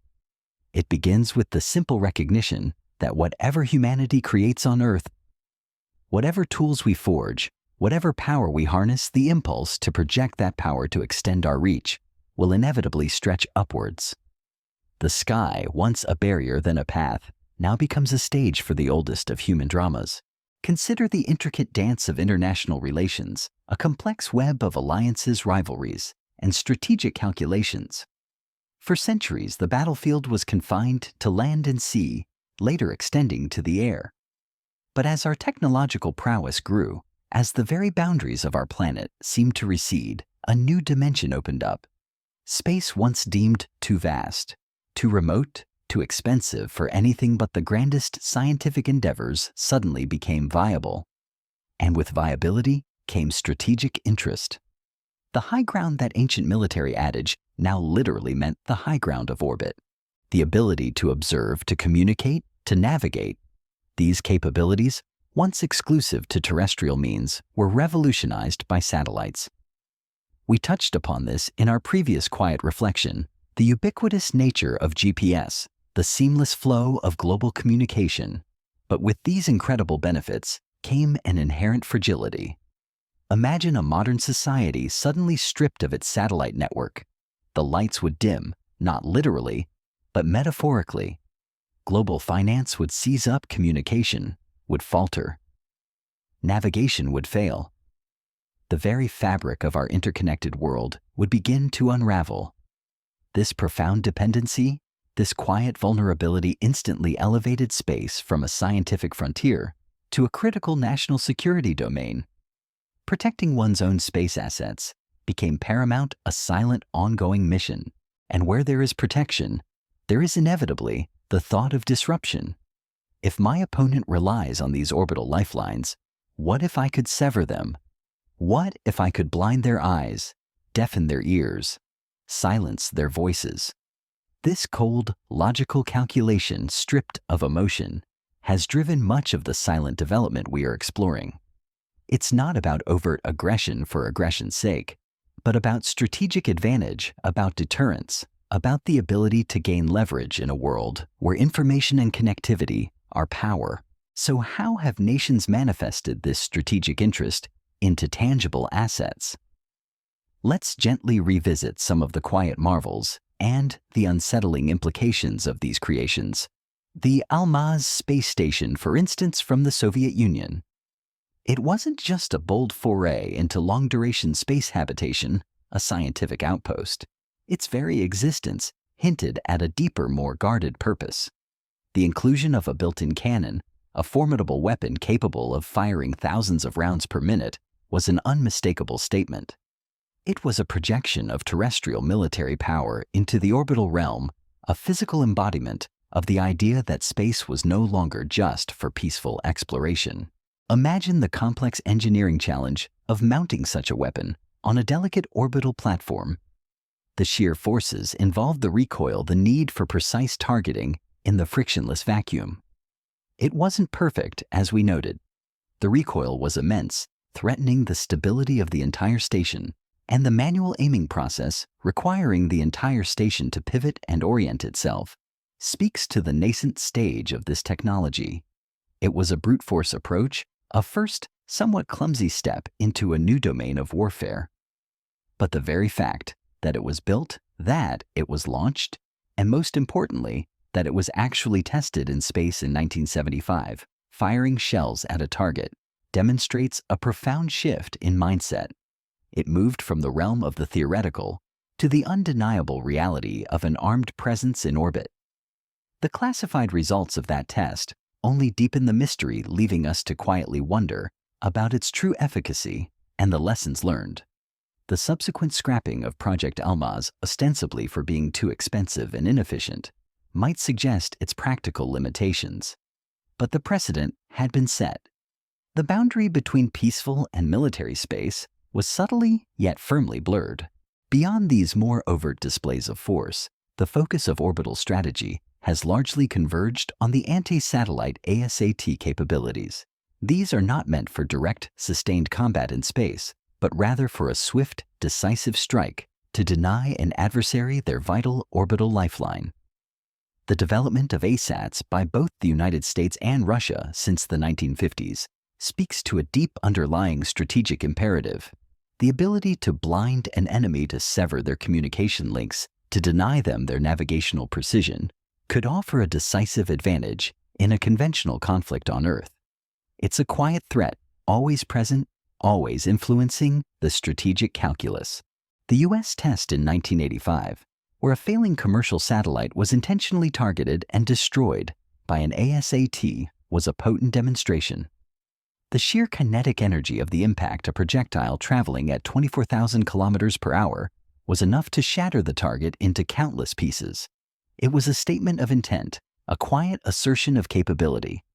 And the Russian test in 2021, where one of their own satellites was similarly destroyed, reinforced this capacity. However, as we reflected, this particular test came with a chilling unintended consequence: the creation of over 2,500 identifiable pieces of debris. This wasn't just a scientific anomaly. It was a profound illustration of the inherent risks of such actions. Each piece of debris, now orbiting Earth at thousands of miles per hour, became a potential hazard, threatening not only other satellites, but also human life aboard the International Space Station. The quiet urgency of astronauts taking shelter highlights the profound interconnectedness of our endeavors in space. This brings us back to the formidable shadow of Kessler syndrome. It's a concept that sounds benign, perhaps even scientific, but its implications are truly catastrophic. Imagine a quiet, almost imperceptible chain reaction. One destroyed satellite breaks into many pieces. These pieces then by chance collide with other satellites, breaking them into even more pieces. This cascade, once started, could potentially spiral out of control, creating a dense, impenetrable cloud of debris that renders low Earth orbit and potentially even higher orbits unusable for centuries. The peaceful hum of satellites providing communication and navigation would be replaced by the silent, lethal dance of shrapnel. Global economies utterly reliant on satellite infrastructure would be thrown into chaos. Our ability to monitor climate change, to predict weather, to conduct scientific research, all would be severely hampered, if not entirely lost. It's a chilling prospect, a shared vulnerability that transcends national borders, a quiet warning that the space environment is a fragile ecosystem. For this very reason, the growing calls for a global ban on ASAT testing, and perhaps even the possession of such weapons, gain a quiet, urgent resonance. It's a recognition that some forms of strategic advantage come at a price that far outweighs any perceived benefit. The very act of demonstrating a capability could inadvertently trigger a disaster that impacts everyone, friend and foe, alike. It speaks to a nascent collective understanding that while space may be a frontier for competition, it must also fundamentally remain a domain of cooperation, at least in safeguarding its accessibility. The silence of orbit demands a cautious approach. Now let us turn our attention to the shimmering promise, or perhaps the subtle threat, of lasers in space. The phrase itself conjures images of science fiction, of bright visible beams cutting through the void. But as we gently explored, the reality is far more subtle and, in many ways, more potent. Real-life laser weapons, as developed by companies like Lockheed Martin, operate differently from their cinematic counterparts. They focus energy with incredible precision, superheating their targets without a visible flash.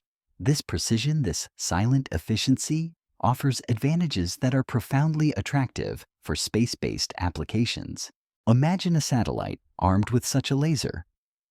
In the vacuum of space, there is no atmosphere to scatter the beam, no clouds or fog to dissipate its power. The laser could theoretically travel vast distances with minimal loss of energy, its destructive potential undiminished. It could silently, invisibly bore through the heart of other satellites, melting their internal components into molten slag. And here's the crucial strategic advantage: it could do so without creating a dangerous debris field. This is a game changer. It means an adversary could be incapacitated, their orbital assets rendered useless, without triggering the devastating cascade of Kessler syndrome. The act of aggression would be clean, precise, and potentially undetectable. The silent demise of a satellite, its systems simply failing, leaving no visible trace of the assailant. This offers the tantalizing prospect of deniability and secrecy, allowing an aggressor to maintain its operational integrity and avoid immediate retaliation. Furthermore, a laser satellite, particularly one equipped with a large solar panel array, would possess what amounts to unlimited ammunition. As long as the sun shines, it has power, and thus it has energy to fire. There would be no need for complex resupply missions, no heavy warheads to launch. Its range, unfettered by atmospheric interference, would be vast. The primary limiting factor would be the need for a powerful enough battery pack to store and discharge the immense energy required, a technical hurdle that engineers are constantly striving to overcome. The contemplation of space-based lasers attacking ground targets is even more profound, carrying with it a chilling ethical dimension. Imagine for a moment a nation possessing the capability to instantly assassinate a target on Earth invisibly and without warning the moment they stepped outside their home. There would be no room for interception, no defense against such a silent, swift, and precise strike from above. The strategic implications are enormous, granting an unprecedented level of power and control. The U.S., with its Project Zenith Star in 1987, explored this very idea, though it never progressed past ground testing. Yet the concept, the silent allure of such a weapon, continues to linger in the minds of military planners. And the Soviet Union, in a truly close call, very nearly launched such a laser, the Polis spacecraft, also in 1987.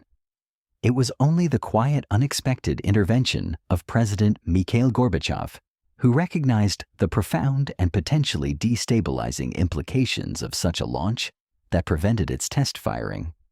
His concern was that Western governments would perceive it as an aggressively hostile act, triggering an unforeseen escalation. As fate would have it, the Polis space laser suffered a launch anomaly and burned up in the atmosphere, rendering the question of its test firing thankfully moot. These are the quiet glimpses we have, the stories that have seeped out from behind the veil of classification. But it would be naive, perhaps even willfully ignorant, to assume that these are the only attempts. I would not be surprised, not in the least, to learn that one nation or another has already secretly put a satellite with a laser into space. We might not know for another 30 years or so, when the archives are finally declassified, or more chillingly until it is used. It's a silent, unseen threat, a ghost in the machine orbiting above us, its true capabilities and intentions shrouded in shadow. Yet despite all these capabilities, despite the decades of quiet preparation and the development of increasingly sophisticated orbital weapons, the profound truth remains: space conflict to date has mostly been about hypothetical preparation more than actual battle. The Cold War, that long tense standoff, saw incredible technological leaps and constant strategic posturing, but no nation actually went so far as to attack another nation's space asset. This is a crucial point, isn't it? While many have certainly sought the capability to do so, and more than a few sabers are still rattling quietly in the background, the ultimate act of aggression in space has thankfully been avoided. This restraint is not born of pacifism, but of a deep, chilling understanding of the consequences. Perhaps this is because if we actually started warring in space in earnest, we would be unleashing some of the most devastating forces known to man. Weapons from space are perhaps the most destructive humanity will ever bring to bear, not just in their immediate impact, but in their cascading, irreversible effects. It wouldn't even take a Nazi sun gun, that grandiose, terrifying vision, to achieve utter devastation. All it would need is the silent, relentless force of gravity combined with the terrifying realization that with a little mass, a little kinetic energy, you can redirect one passing space rock to have it become a multi-kiloton nuke as it releases its kinetic energy in one frantic apocalyptic moment upon impact with Earth. The dinosaurs. Those ancient giants who once roamed our planet discovered this truth the hard way long, long ago. But like the gun on the space station, Alma's such weapons, whether they are lasers or redirected asteroids, have a profound habit of recoiling, of producing unintended far-reaching consequences. Taking down enemy satellites, a seemingly advantageous move in the cold calculation of strategy, might indeed cripple an adversary's capabilities. But the specter of Kessler syndrome, that devastating cascade of debris, which could effectively bring down the global economy and plunge us into a pre-digital age, would be bad for everyone, victor and vanquished alike. It's a shared catastrophe, a mutual assured destruction of our orbital infrastructure. Tactically targeting an enemy with a space-launched asteroid, a seemingly precise and overwhelming strike, might sound appealing until you remember the dinosaurs, and then, with a chilling clarity, realize we only have one single fragile rock to live on. There is no escape from the consequences of such a cosmic game. The very act of unleashing such power could inadvertently doom the very planet we inhabit.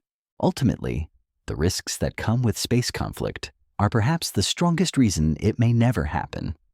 The very vastness and interconnectedness of space, the shared vulnerability of all orbital assets, acts as a strange, compelling deterrent. The recognition that a true space war would be a mutually assured destruction, not just of military assets, but of the very infrastructure that underpins modern life, is a powerful check on impulsive aggression. I certainly hope so. After all, it would perhaps be a terrible irony, a profound failure of evolution, if humanity's struggle for survival against each other ended not in victory for one side, but in nobody winning, and the ruin of us all turning our vibrant planet into a silent, uninhabitable cosmic relic. What a cosmic, melancholic undoing that would turn out to be. A silent, empty space, filled only with the echoes of our own self-destruction. Let us now shift our quiet contemplation to a deeper understanding of the very fabric of space itself, not as a limitless void, but as a delicate, interconnected orbital ecosystem. It's a vast realm, certainly, but one that is increasingly populated a cosmic garden where the seeds of our ambition have blossomed into a dense forest of technology. And like any ecosystem, it possesses an inherent fragility, a delicate balance that once disturbed can have profound and irreversible consequences, rippling outwards in silence. Imagine, if you will, the serene beauty of Earth, from above a vibrant blue marble against the inky blackness. Now, let's overlay the invisible web of satellites that humanity has painstakingly woven around it. Each one is a tiny marvel of engineering, quietly performing its task, guiding our cars, connecting our calls, observing our weather, peering into the farthest reaches of the cosmos. They are the unseen threads that bind our modern world, humming with purpose. But within this intricate dance, there lies a profound shared vulnerability. Every satellite, every piece of orbital infrastructure is an incredibly expensive and irreplaceable asset, floating at immense speeds in a crowded cosmic highway. The silence of space is deceptive.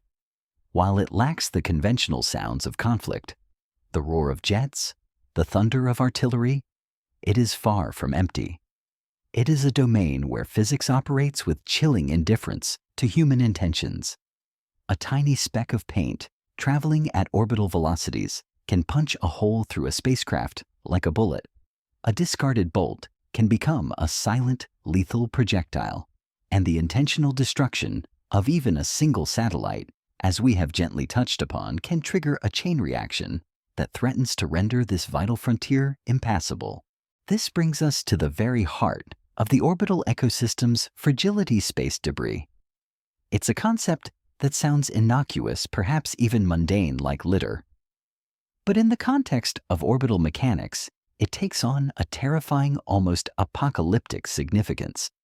Each piece of debris, whether it's a discarded rocket stage, a defunct satellite, or fragments from an anti-satellite missile test, continues to orbit Earth at speeds of tens of thousands of kilometers per hour. These aren't static objects. They are silent, invisible bullets constantly traversing the orbital pathways. Consider the Russian ASAT test in 2021. While intended as a demonstration of power, it became a stark, undeniable warning of this fragility. The deliberate destruction of their own satellite created 1,500 identifiable pieces of debris and countless smaller, untrackable fragments. Each of these fragments, some no bigger than a thumbnail, now represents a significant threat. Imagine 1,000 tiny daggers silently circling our planet, their paths intersecting with the precious infrastructure that underpins our global society. The immediate danger to the International Space Station was a chilling reminder of the direct threat to human life in orbit. Astronauts had to take shelter, an unprecedented act underscoring the severity of the situation. This was not a theoretical exercise. It was a real-world consequence, a quiet reverberation of an act of destruction in the void. This incident, and others like it, vividly illustrate the core problem, the Kessler syndrome. It's not just a scientific theory.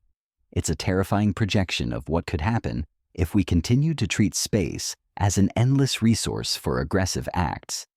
Imagine dropping a stone into a still pond. The ripples spread.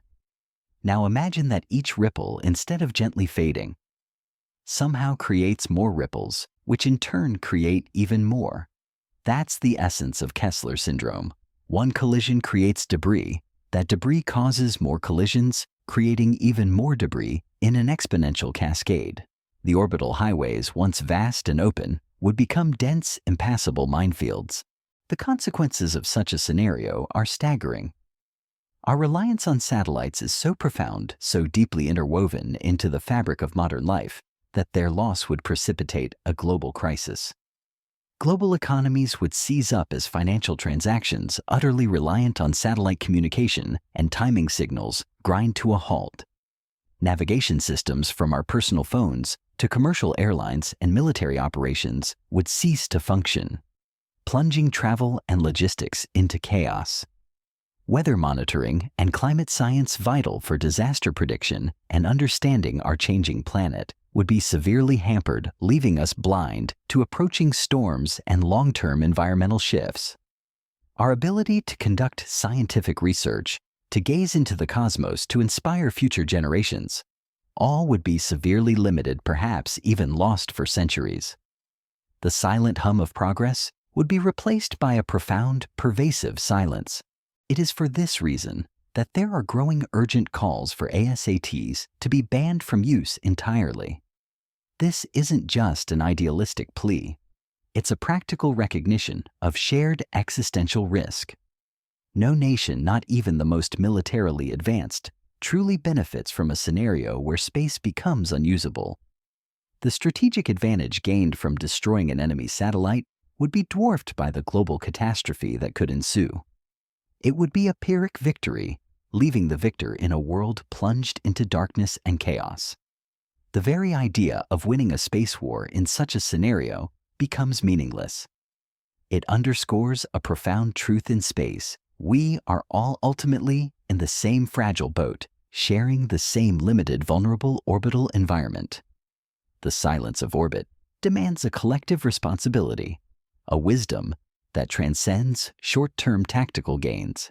The concept of the orbital commons emerges here, a recognition that space, like the oceans or the atmosphere, is a shared resource, a common heritage of humanity. Just as we have international laws and treaties governing the use of the high seas or the protection of the ozone layer, so too must we evolve our understanding and our governance of space.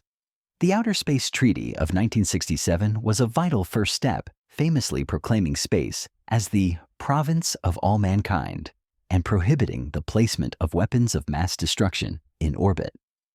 It was a beacon of hope in the midst of the Cold War, a quiet agreement to keep the ultimate destructive capabilities out of this pristine realm.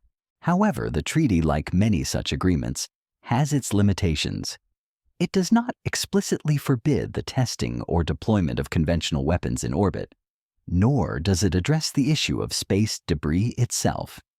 This is where the challenge lies: to build upon these foundational agreements, to strengthen the norms of responsible behavior in space, and to foster a culture of cooperation rather than competition. Imagine the quiet diplomacy, the painstaking negotiations required to reach such agreements, to convince nations to forego a perceived strategic advantage for the greater long-term good. It's a testament to the enduring human capacity for collective action, even in the face of profound geopolitical divisions. The very nature of our presence in space is a delicate dance between scientific curiosity and strategic imperative. Every launch, every new satellite adds to the growing population of objects in orbit. And with that growth comes an increased statistical probability of collisions, even without intentional acts of destruction. It's like adding more cars to an already busy highway. The chances of an accident increase. This necessitates robust space situational awareness (SSA) capabilities, the ability to track every single object in orbit from the smallest piece of debris to the largest space station. Imagine a vast, silent air traffic control system for space, constantly monitoring, predicting, and warning of potential collisions.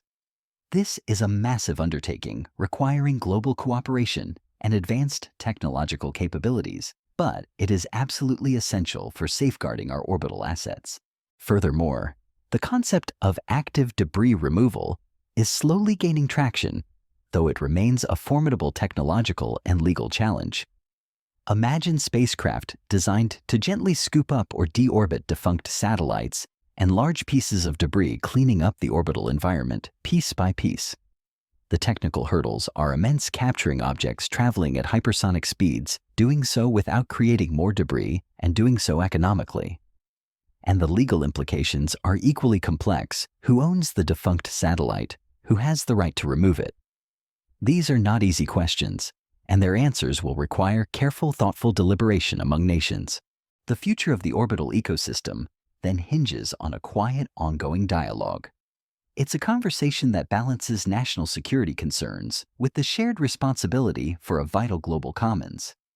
It involves recognizing that what one nation does in space can have profound unintended consequences for all others.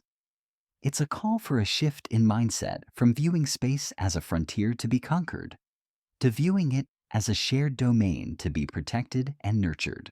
The silent, unblinking eyes of our satellites are not just instruments of observation. They are also powerful metaphors for our interconnectedness. They show us a world without borders, a single fragile planet floating in the vastness.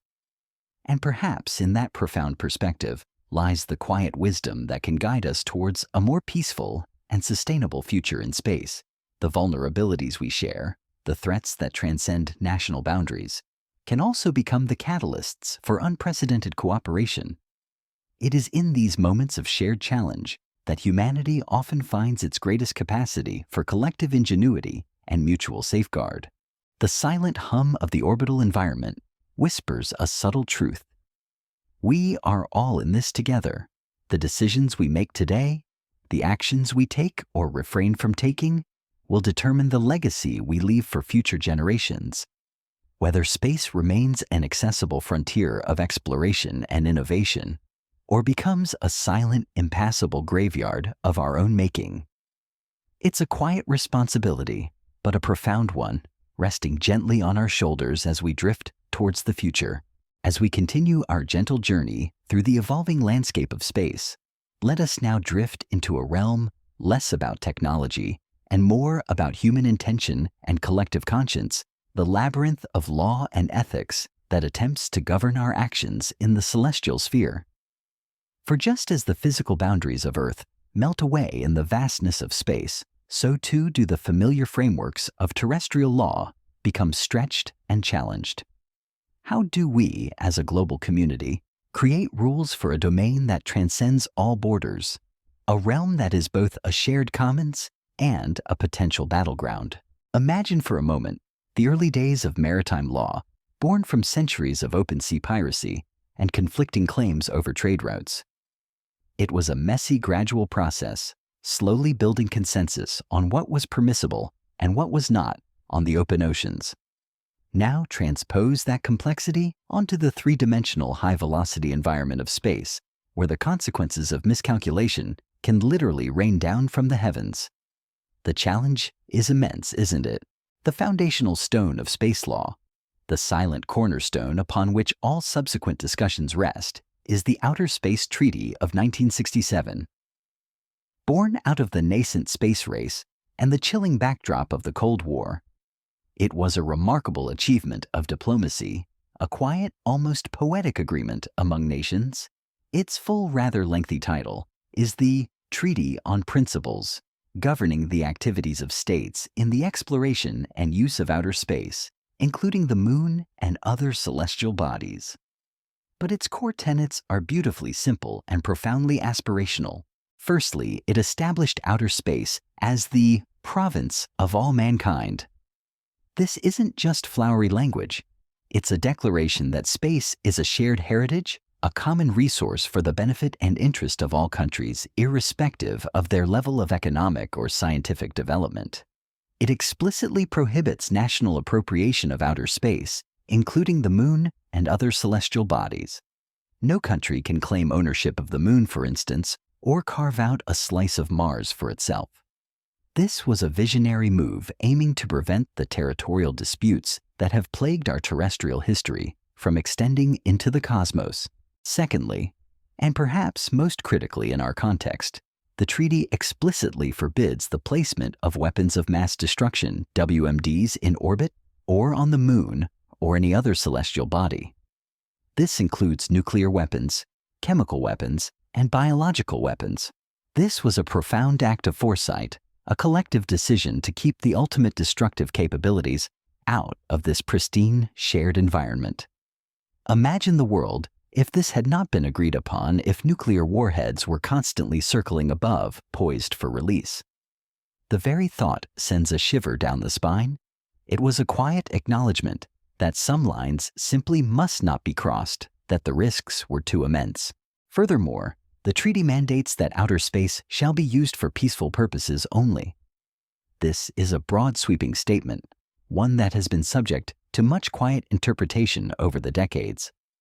What constitutes peaceful purposes? Does it include military reconnaissance satellites? What about defensive weapons? This ambiguity, while allowing for some flexibility, also creates the very labyrinth we are now exploring. It encourages cooperation and mutual understanding, but it doesn't always provide clear-cut answers for the gray areas that emerging technologies inevitably create. The treaty also establishes the principle of state responsibility for national activities in outer space, whether carried out by governmental agencies or non-governmental entities. This means if a private company from a certain country launches a satellite, that country is ultimately responsible for its actions and any damage it might cause. This is a crucial element, attempting to bring a sense of accountability to the increasingly diverse actors in space. However, despite its visionary scope, the Outer Space Treaty was drafted at a time when space technology was in its infancy.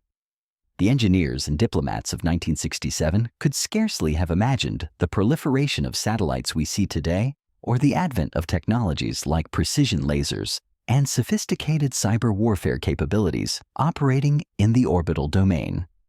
It is in these unforeseen technological advancements that the limitations and ambiguities of the treaty become most apparent. For instance, while WMDs are prohibited, the treaty is silent on conventional weapons in orbit. A satellite with a cannon like ALMA's or a laser weapon designed to neutralize other satellites technically does not violate the letter of the treaty as long as it's not a weapon of mass destruction.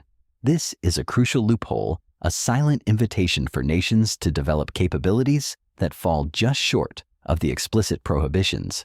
The line between a peaceful satellite and a weaponized one can become incredibly thin, a matter of intent and capability rather than overt design. Is a satellite that can blind an enemy's communications effectively a weapon even if it doesn't carry an explosive warhead? Most military strategists would quietly say yes. Then there is the growing challenge of space debris, which we discussed in the previous chapter. The Outer Space Treaty does not contain explicit provisions for the mitigation or removal of space debris. It speaks to the avoidance of harmful contamination, but this is generally interpreted in terms of biological or chemical contamination, not physical fragments. This omission has become glaringly obvious with the increasing frequency of ASAT tests and accidental collisions. Who is responsible for cleaning up the mess? Who pays for it? These are questions that remain largely unanswered by existing international law, leaving a vast, silent vacuum in governance. The concept of due regard is mentioned in the treaty, requiring states to conduct their activities in outer space with due regard to the corresponding interests of all other states' parties. This is a soft principle, a gentle encouragement for responsible behavior, but it lacks the teeth of enforceable prohibitions. It's an invitation to courtesy, rather than a mandate for compliance. This legal ambiguity is exploited in the silent, strategic game of dual-use technologies. Many technologies have both civilian and military applications. A powerful optical telescope on a satellite can be used for astronomical research observing distant galaxies, but it can also be used for high-resolution reconnaissance, peering into military installations on Earth. A satellite capable of docking with another spacecraft for maintenance or refueling could also theoretically be used to physically disable or capture an adversary satellite. The intention, the specific software, the final command, these are often the only differences. This makes it incredibly difficult to discern hostile intent from benign activity, further complicating the task of legal enforcement. It creates a cloak of plausible deniability, a quiet uncertainty that permeates the orbital environment. Ethical considerations then become paramount, where laws are insufficient or unclear. What are the moral boundaries of warfare in space? Is it ethical to cripple an adversary's communication infrastructure, knowing that it might also impact civilian services like emergency response or navigation for humanitarian aid? Is it ethical to create debris that could potentially endanger all future space activities, including scientific research and human exploration? These are not simple questions with easy answers. They plunge us into the deep, often uncomfortable waters of consequentialism and deontology, examining both the outcomes of our actions and the inherent rightness or wrongness of the acts themselves. The lack of transparency is another significant hurdle in governing the celestial sphere. Many nations, especially those with advanced space capabilities, operate highly classified military space programs. The exact nature of their satellite payloads, their true capabilities, and their operational doctrines remain hidden from public view, often even from other nations. This secrecy breeds suspicion and mistrust, creating a kind of orbital arms race in the dark. Without knowing what others possess or what their true intentions are, nations are compelled to develop their own capabilities, often leading to a dangerous cycle of escalation, a silent, unseen competition unfolding above our heads. This calls for a greater emphasis on confidence-building measures, CBMs. These are not about disarmament, but about increasing transparency and predictability to reduce the risk of miscalculation or accidental conflict. Imagine nations quietly sharing information about their planned launches, their orbital trajectories, and the general purpose of their satellites. Or perhaps agreeing to rules of the road in space, much like we have for maritime or air traffic. These could include agreements on safe distances between satellites, clear procedures for maneuvers and protocols for avoiding collisions. These might seem like small steps, but in the context of the vast silent void, they can be profoundly significant. Building trust one quiet agreement at a time. The discussions around a potential new international treaty or a comprehensive code of conduct for space activities are ongoing, a slow, painstaking process.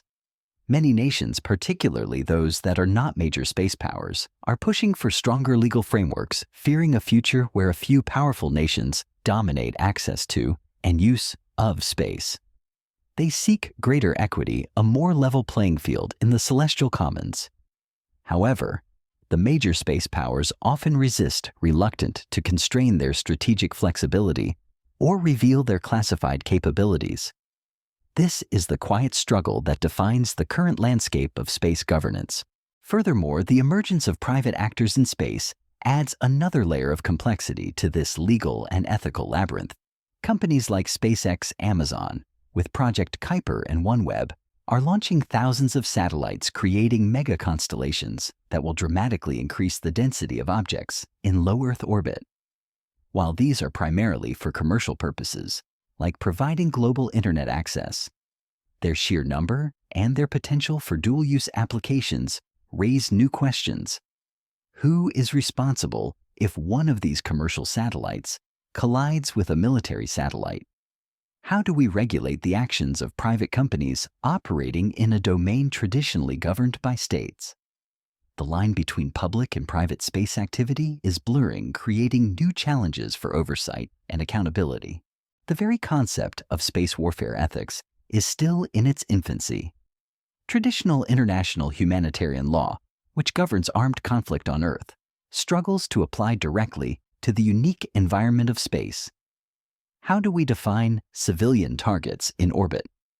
Is a communication satellite used for both military and civilian purposes a legitimate target? What about proportionality? Is destroying an entire satellite constellation proportionate to a perceived threat? These are profound ethical dilemmas that demand careful, thoughtful deliberation, far removed from the heat of battle.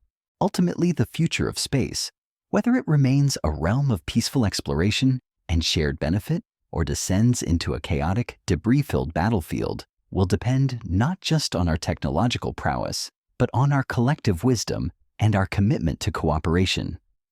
It requires a humility that acknowledges the fragility of the orbital environment and the interconnectedness of all our endeavors within it.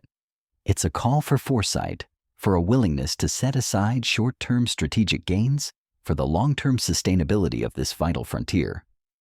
The silent, unblinking expanse of space waits a mirror reflecting our highest aspirations and our deepest fears. The labyrinth of law and ethics is our human attempt to navigate this reflection, to choose a path that leads towards a future of shared wonder rather than mutual destruction.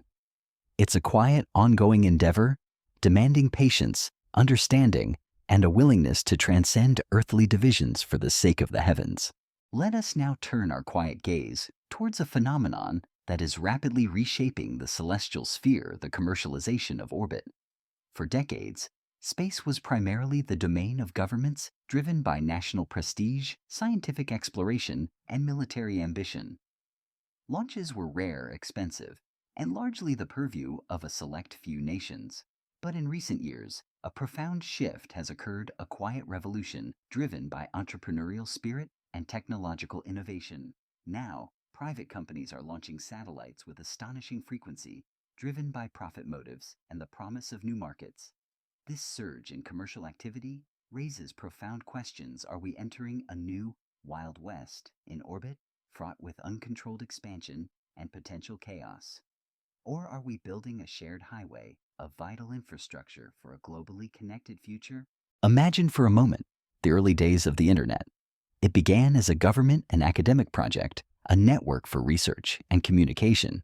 But soon the commercial world saw its potential, and it exploded into the ubiquitous global network we know today. Space, in many ways, is experiencing a similar, though perhaps even more rapid transformation. The barriers to entry are lowering, the costs of launch are decreasing, and the demand for space-based services is skyrocketing. The most visible manifestation of this commercial surge is the rise of mega-constellations. These are vast networks of thousands, even tens of thousands, of small satellites launched into low Earth orbit (LEO). Companies like SpaceX, with its Starlink project, Amazon, with Project Kuiper and OneWeb, are leading this charge, each vying to provide global internet access from space. Imagine, if you will, not just a handful of satellites above your head, but a shimmering, almost imperceptible swarm, constantly moving, constantly beaming down connectivity. SpaceX alone has ambitions to launch 42,000 Starlink satellites in the coming years. Consider the scale of that ambition: 42,000 active satellites, each one a tiny node in a massive global network. This dwarfs all previous satellite deployments combined and represents an unprecedented densification of low Earth orbit. The promise is profound, connecting the unconnected, bringing high-speed internet to remote villages, to ships at sea, to places where terrestrial infrastructure is simply too difficult or expensive to build. It's a vision of global inclusivity, a quiet revolution in access. However, this commercial boom, while promising immense benefits, also introduces a complex array of challenges, both practical and ethical. The sheer number of satellites being launched is a primary concern. Every additional satellite, every new object in orbit, increases the risk of collision, even without intentional acts of destruction. It's like adding more and more cars to an already busy highway. The probability of an accident, even a minor fender bender, increases exponentially. This makes the need for robust space situational awareness (SSA), the ability to track every single object in orbit, even more critical. Imagine an air traffic controller for space, trying to manage tens of thousands of simultaneous flights, each moving at hypersonic speeds. The task is immense, requiring unprecedented levels of data processing and predictive modeling. Then there is the issue of space debris, which becomes even more pressing with mega-constellations. While these commercial companies are generally committed to mitigating debris by designing satellites that deorbit at the end of their lifespan, accidents can still happen. A single collision within a mega-constellation could trigger a localized Kessler syndrome effect, creating a cloud of debris that threatens not only other satellites within that constellation, but also those belonging to other companies or governments. The responsibility for mitigating, and if necessary, cleaning up this debris becomes a complex legal and financial question, especially when multiple private actors are involved. Who pays for the cleanup? Who is liable for the damage? These are questions that current international space law struggles to fully address. Furthermore, the dual-use nature of many commercial space technologies presents a quiet, subtle challenge. A high-resolution imaging satellite, launched by a private company for commercial Earth observation, can also provide incredibly valuable intelligence to military forces. A communication satellite constellation designed to provide internet can also be used for secure military communications, or even in a crisis, be prioritized for government use, potentially at the expense of civilian access. This blurring of lines between commercial and military applications makes it difficult to distinguish between purely peaceful activities and those with potential strategic implications. It creates a cloak of ambiguity that can be exploited by nations seeking to gain an advantage in orbit without overtly violating international agreements. The concept of right-of-way in orbit is another area of emerging concern. As LEO becomes increasingly crowded, how do we manage traffic? Who gets priority? What are the rules for avoiding collisions when thousands of satellites are maneuvering? These are questions that will require new international norms and perhaps even legally binding agreements. Imagine a system akin to air traffic control, but for objects moving at speeds that defy our everyday comprehension. It's a challenge that demands global cooperation and a shared understanding of orbital mechanics. The commercialization of space also raises ethical considerations related to access and equity. While global internet access is a noble goal, the services provided by these mega-constellations will still primarily be available to those who can afford them, potentially exacerbating existing digital divides, rather than eliminating them entirely. Furthermore, the sheer number of satellites can impact astronomical observation, creating light pollution and streaks in telescopic images, gently obscuring our view of the cosmos.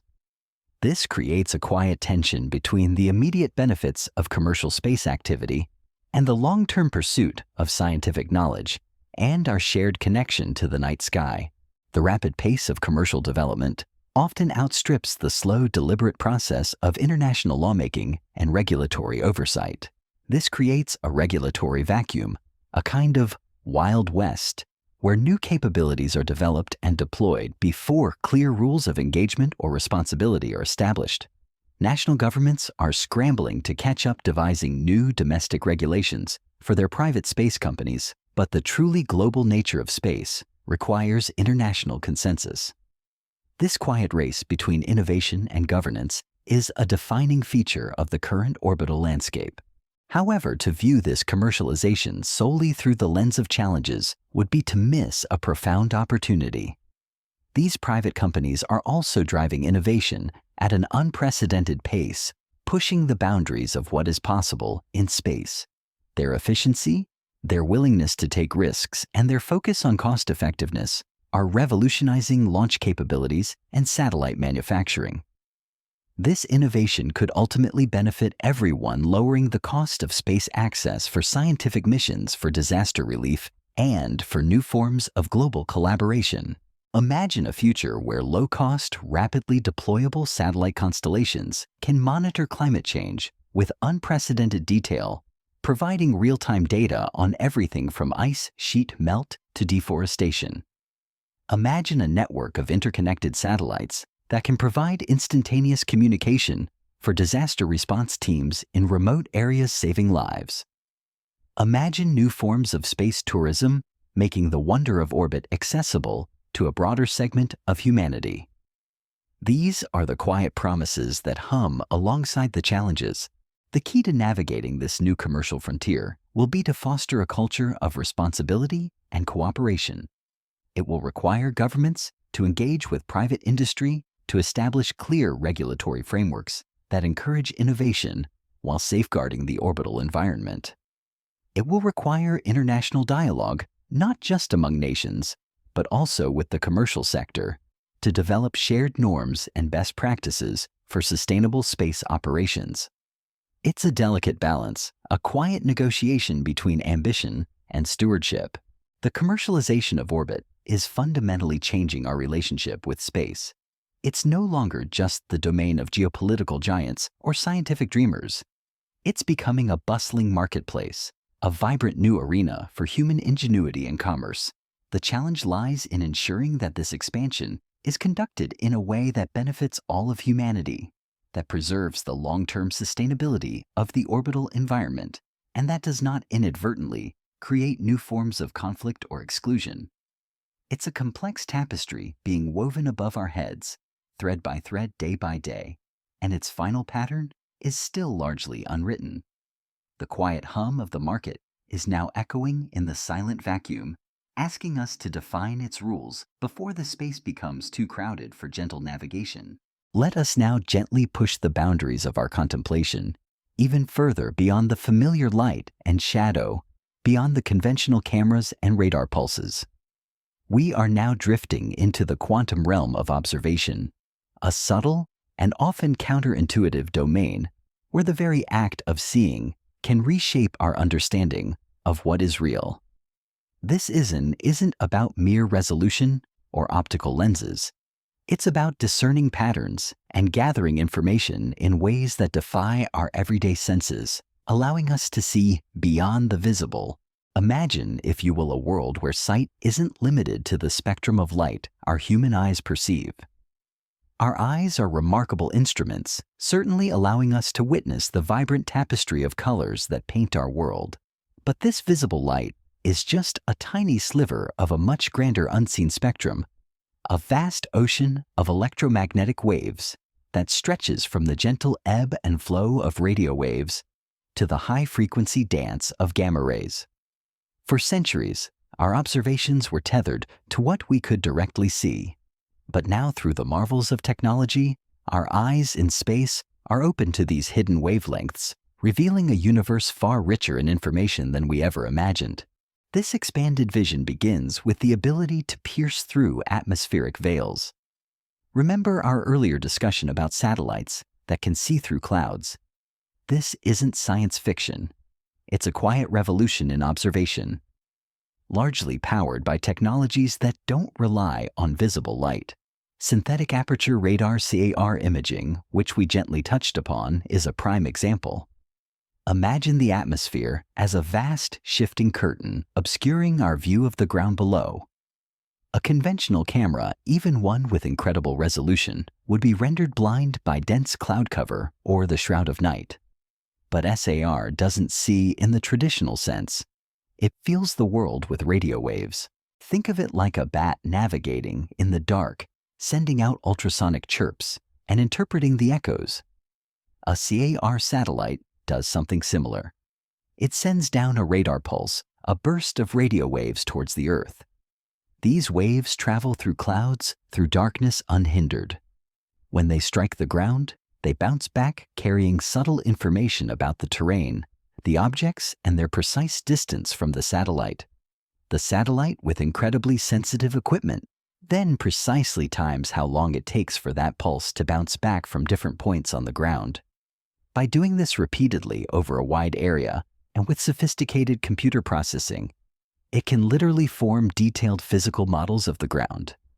It can create a map not just of what light reflects, but of the very shape and texture of the land. This capability is profound. Imagine a battlefield shrouded in fog or a remote area hidden by perpetual cloud cover. Traditional surveillance would be useless, but a SAR satellite can peer through that veil, mapping troop movements, identifying hidden infrastructure, or even detecting subtle changes in the landscape that indicate human activity.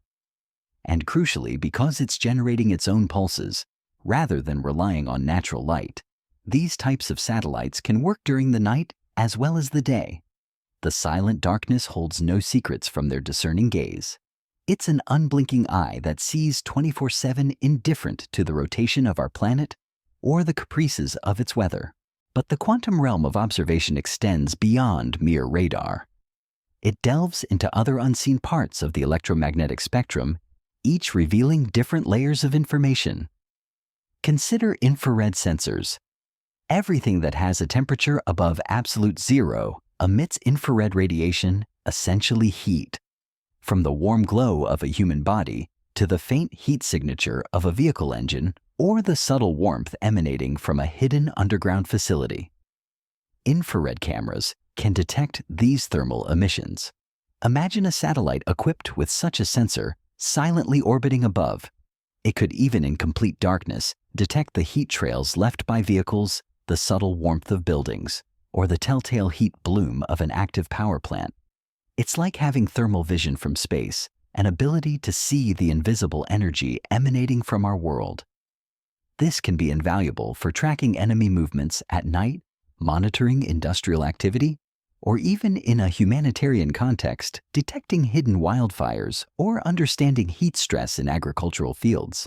Then there are hyperspectral imaging satellites. These are even more sophisticated, allowing us to discern the very chemical composition of objects from orbit. Imagine instead of just capturing red, green, and blue light like a normal camera, a hyperspectral sensor captures hundreds, even thousands of narrow bands of light across a much broader spectrum. Every material on Earth, every plant, every mineral, every synthetic compound reflects and absorbs light in a unique spectral fingerprint. By analyzing these fingerprints, a hyperspectral satellite can identify specific materials on the ground. Think of the possibilities detecting hidden underground bunkers by analyzing subtle changes in soil composition, identifying illegal mining operations by the specific mineral signatures, or even more benignly assessing crop health by detecting subtle stress signals in plant leaves long before they become visible to the human eye. It's like having a cosmic laboratory silently analyzing the very chemistry of our planet from above. The information gleaned from such sensors is not just about what is there, but what it is made of, adding another profound layer to our understanding. Beyond these electromagnetic spectrum applications, the very concept of seeing is evolving. Imagine using gravitational sensors in space, not to observe light or heat, but to detect subtle shifts in Earth's gravitational field.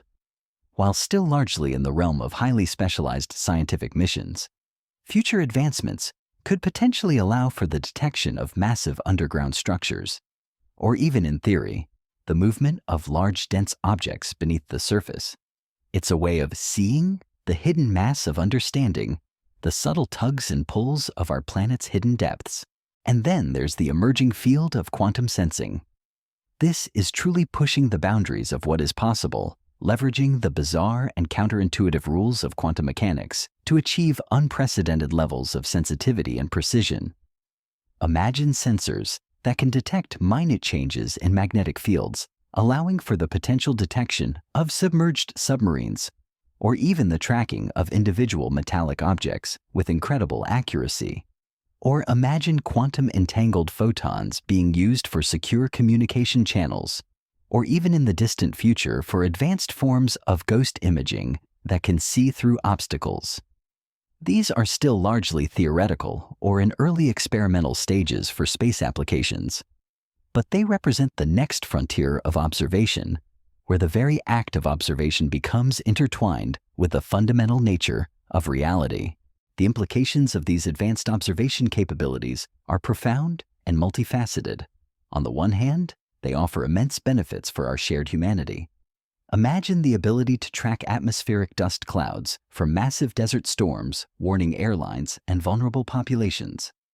Imagine monitoring hurricanes with unprecedented detail, predicting their paths and intensity with greater accuracy, allowing for more effective evacuations and disaster preparedness.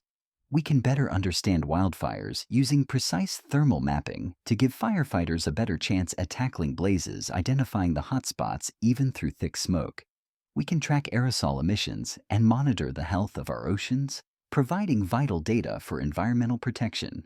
These are the quiet, benevolent applications of seeing beyond the visible, offering us a clearer, more nuanced understanding of our planet and its delicate systems. But on the other hand, the very same capabilities that offer such profound benefits also carry with them the quiet, unsettling specter of increased surveillance. The more intricately we can see the world, the more potential there is for that vision to be turned inwards towards us. The ability to identify individual materials, to see through clouds and darkness, to detect faint heat signatures. These are invaluable tools for intelligence agencies and law enforcement. They empower governments to track criminals, to monitor terrorist organizations, and to safeguard national security in ways that were once unimaginable. However, this increased capability also intensifies the constant underlying tension surrounding privacy. When satellites can see the color of your clothes, discern the type of crops in your field, or even detect the subtle heat signature of your home, the very concept of a private sphere begins to erode. This isn't about malicious intent in every instance, but about the inherent power of pervasive, all-seeing observation. The data once collected can be stored, analyzed, and cross-referenced with other data sets, painting an increasingly comprehensive digital profile of individuals and populations. The ethical dilemma then becomes a quiet struggle between the undeniable benefits of enhanced observation for security and scientific understanding and the fundamental human right to privacy and anonymity. Where do we draw the line? How do we ensure that these incredibly powerful tools of observation are used responsibly with oversight and accountability? These are not easy questions, and they will likely shape the legal and ethical debates of the coming decades. The commercial sector, in its relentless pursuit of innovation and profit, is often at the forefront of developing these advanced observational capabilities. Companies are pushing the boundaries of resolution, of spectral analysis, and of real-time data delivery. Their drive for market advantage often outpaces the slow, deliberate pace of governmental regulation. This creates a fascinating and at times unnerving dynamic: private companies developing capabilities that have profound implications for national security and individual privacy, often before comprehensive rules or international norms are in place. So, as we contemplate these advanced forms of seeing, these ways of peering into the quantum realm of observation, we are left with a quiet sense of wonder and a subtle whisper of unease. The universe, it turns out, reveals itself not just through the light we can see, but through a symphony of invisible signals, a tapestry of hidden information. And our ability to tune into these signals, to interpret these unseen patterns, grants us a power that comes with profound responsibilities. The silent, unblinking eyes in the sky are not just metallic instruments. They are reflections of our own human ambition, our insatiable curiosity, and our complex struggle to balance progress with profound ethical considerations. They remind us that the future of observation is not just about what we can see, but about what we choose to see and how we choose to use that sight. It's a quiet challenge, always present, always orbiting above. Let us now descend further into the intricate web of modern technology, away from the metallic gleam of satellites and into the silent, complex circuits of artificial intelligence. We have gently explored how these unblinking eyes in orbit gather immense volumes of data, painting an increasingly detailed picture of our world. But what if those eyes, guided by an unseen intelligence, could not only see what is happening, but could also quietly, almost imperceptibly, discern what will happen? This is the audacious quest of predictive AI, a technology that seeks to peer into the unfolding future to anticipate events before they even fully manifest. Imagine, if you will, standing on a vast open plain, watching a countless multitude of individual blades of grass, each swaying in the wind, each unique. It would be impossible for any human to predict the collective patterns of their movement, let alone the trajectory of a single dewdrop falling from one.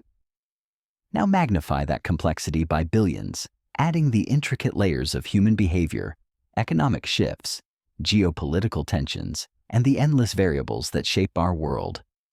The sheer volume of information, the subtle interplay of cause and effect, is truly beyond human comprehension. And yet, this is precisely the domain that predictive AI seeks to master.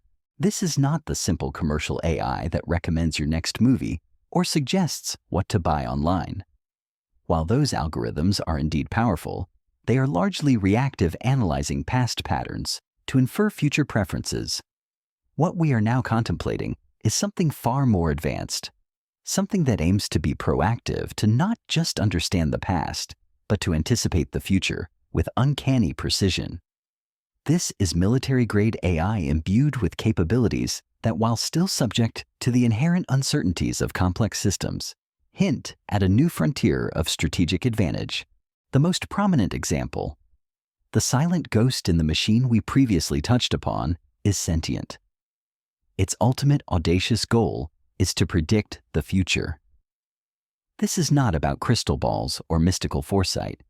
It's about processing unimaginable quantities of data discerning subtle patterns that elude human perception, and then based on those patterns, inferring probabilities and anticipating potential outcomes. Sentient is described as an automated learning adapting AI with the unprecedented ability to direct satellites to locations of interest. This is the leap from passive observation to active, guided intelligence gathering. Think about the process. Sentient is first fed vast quantities of data. Imagine a ceaseless flowing river of information: satellite images, real-time video feeds, financial transactions, weather reports, social media posts, shipping manifests, energy consumption patterns, medical records, every quantifiable piece of data that can be collected from our interconnected world. This is the data ingesting and processing phase, where the AI consumes and organizes the raw material of reality. Then comes the sense-making. This is where Sentient truly comes to life, not just as a data repository, but as an analytical engine. It doesn't simply store the information. It actively evaluates the data itself to try to discern patterns of behavior. Imagine the subtle shifts: a sudden increase in cargo shipments to a particular port, an unusual congregation of military vehicles at a remote airbase, a spike in certain pharmaceutical purchases in a specific region. To a human analyst, these might be isolated random events, lost in the noise of daily information. But to Sentient, tirelessly sifting through billions of data points per second, these isolated events begin to form constellations to reveal underlying patterns, to hint at a larger narrative. If a foreign power's jets are normally stationed in one airbase, quietly resting, and suddenly they're congregating at another near the border of a neighboring nation, Sentient doesn't just note this. It connects this observation with historical data on similar movements, with geopolitical intelligence, with economic indicators, with weather forecasts. It weighs probabilities, assesses risks, and then with a silent hum of calculation, it can conclude that they might be about to launch an attack. This is an inference, a prediction born from the intricate interplay of countless variables. And here's where Sentient transcends mere analysis. Rather than simply flagging what it identified as interesting for human review, which would still be a monumental task for human analysts, Sentient is able to take that crucial next step. It directs satellites to photograph certain locations to fill in gaps in its knowledge. Imagine the AI having formed a tentative prediction, realizing it needs more visual confirmation, a clearer picture of a specific area. It then silently commands an orbiting satellite, perhaps a high-resolution optical imager, or a SAR satellite that can pierce through clouds to reorient its gaze and capture new specific data from that location. This is the learning and adapting part in action. Once the satellites are in place and Sentient can absorb the new visual data, it'll evaluate that information, refine its initial prediction, and try to anticipate where it needs to go next, what further information it requires to strengthen its forecast. The whole process is designed to be completely automated, a seamless, self-correcting loop of observation, analysis, prediction, and directed information gathering. It's a silent, almost invisible choreography of technology, constantly refining its understanding of the world, tirelessly searching for the faint whispers of the future. This might sound like the stuff of science fiction, a superintelligence guiding our destiny. But the reality is far closer than we might comfortably imagine. We can see its early echoes in the commercial sector, where companies are driven by the same imperative to predict, to anticipate, to gain an edge. Black Sky, for example, is a commercial entity that uses its large constellation of satellites, driven by automated AI, to give buyers foresight through space-based intelligence. They are building a real-time picture of what's happening globally. A newly repaired bridge in a conflict zone, a factory increasing its output of certain materials, new construction at a port. These seemingly small pieces of raw data, when fed through Black Sky's AI-driven analysis, allow them to infer what's about to happen. That new bridge might hint at the need to transport troops quickly. The increased factory output might signal preparations for an extended conflict. Black Sky's own words are telling through AI they hope to give companies the chance to act, not just fast, but first. Consider their work scanning ports around the Black Sea, a volatile region. With frequent overhead flybys of small satellites making 15 passes a day, Black Sky has recorded 70,000 ship detections. This allowed their AI to build a constantly updated picture of exactly where Russian ships are, where they're likely headed, and where they might be vulnerable. This kind of quietly gathered and analyzed information has been cited as a contributing factor in why Russia has lost so many of its ships to Ukrainian attacks. It's a chilling illustration of how orbital intelligence guided by AI can directly impact terrestrial conflict. If commercial entities like Black Sky can do this, imagine the capabilities of Sentient, a classified government program, backed by immense resources and access to even more sensitive data. When a National Geospatial Intelligence Agency executive at a 2019 Space Symposium was asked directly about how good military and intelligence community algorithms have gotten at interpreting data and taking action, their response was a telling silence, a quiet evasion. That's a great question, and there's a lot of really good classified answers. The very refusal to elaborate speaks volumes about the advancements that remain hidden from public view. What exactly does Sentient use to paint its intricate picture of the future? While classified, a retired CIA analyst in a moment of quiet reflection suggested the answer is simply everything. Images from spy satellites, financial information flowing through global networks, detailed weather records, even pharmaceutical purchases. All of it paints a piece of the puzzle. All can help identify patterns or abnormal behavior. There are even whispers of it quietly keeping an eye out for UFOs, those unexplained aerial phenomena, searching for patterns where human eyes see only mystery. The sheer scale of information it consumes must be vast, a truly overwhelming deluge for any human mind. But for Sentient, it's merely raw material to be sifted and analyzed to identify the key points of interest, the subtle signals that hint at something deeper. Is this a problem? This relentless quest to predict and preempt the answer, as is often the case with such powerful technologies, is complex, layered with both profound promise and quiet unease. On the one hand, it undeniably suggests that privacy is going to be harder and harder to come by. The unblinking eyes from space, now guided by an intelligence that not only sees your physical movements, but also examines your social media feeds, your spending habits, your digital footprint. This paints an ever more comprehensive, intimate portrait of your life. It's a quiet erosion of the personal sphere, a gentle but persistent encroachment. While it might be reassuring to tell oneself, "I have nothing to hide," the very idea of being constantly observed, analyzed, and categorized by an unseen, unfeeling intelligence is unsettling.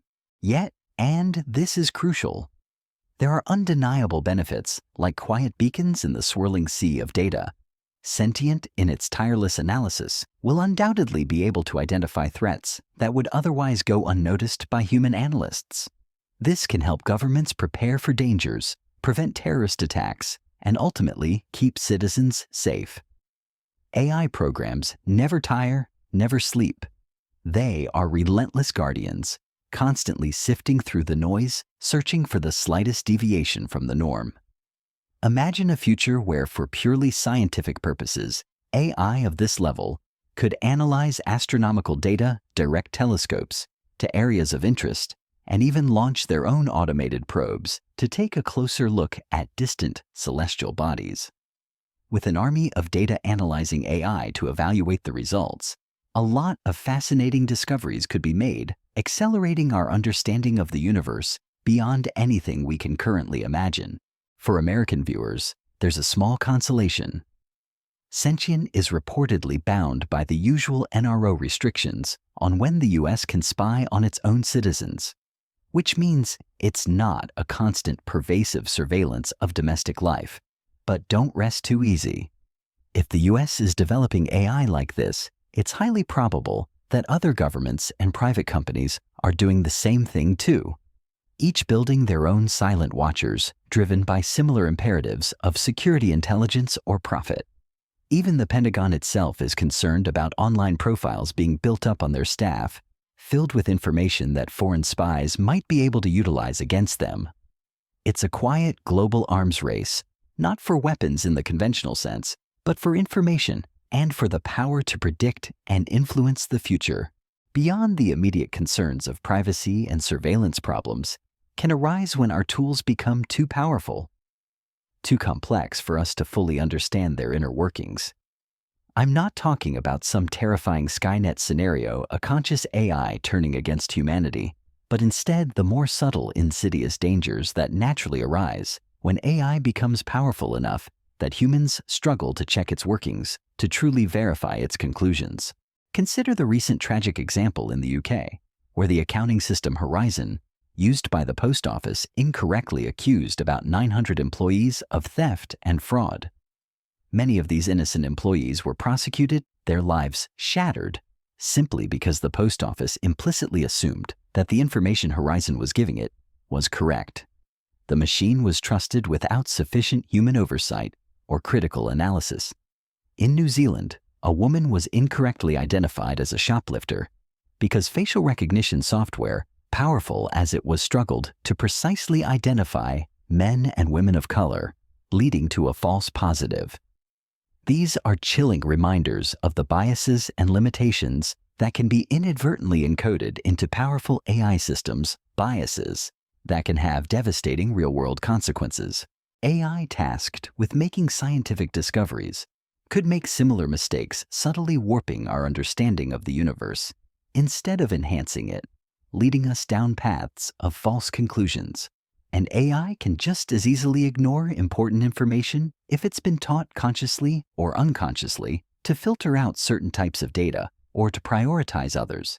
When in 2023, an alleged Chinese spy balloon was caught flying over the US, officials realized that their radar was set to detect things moving at the speed of missiles, but not small and slow things like balloons. When they adjusted their settings, several other balloon-like objects suddenly showed up on their radars and were subsequently shot down. Although not all of these later objects were necessarily spy balloons, it dramatically proves that an object that behaves in an unusual way can sail right past the artificial systems designed specifically to watch out for them. AI might be very good at answering questions, but it is not so good yet at knowing what questions to ask. What subtle deviations to truly pay attention to?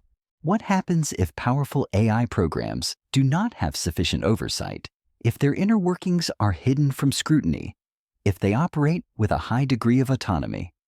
What biases and assumptions could quietly creep in, particularly for classified AI that not many people are scrutinizing their processes, obscured by layers of secrecy?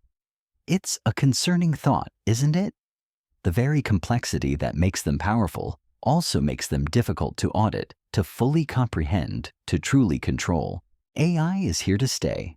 A digital profile is being created about you, with every click, every purchase, every movement captured by a sensor.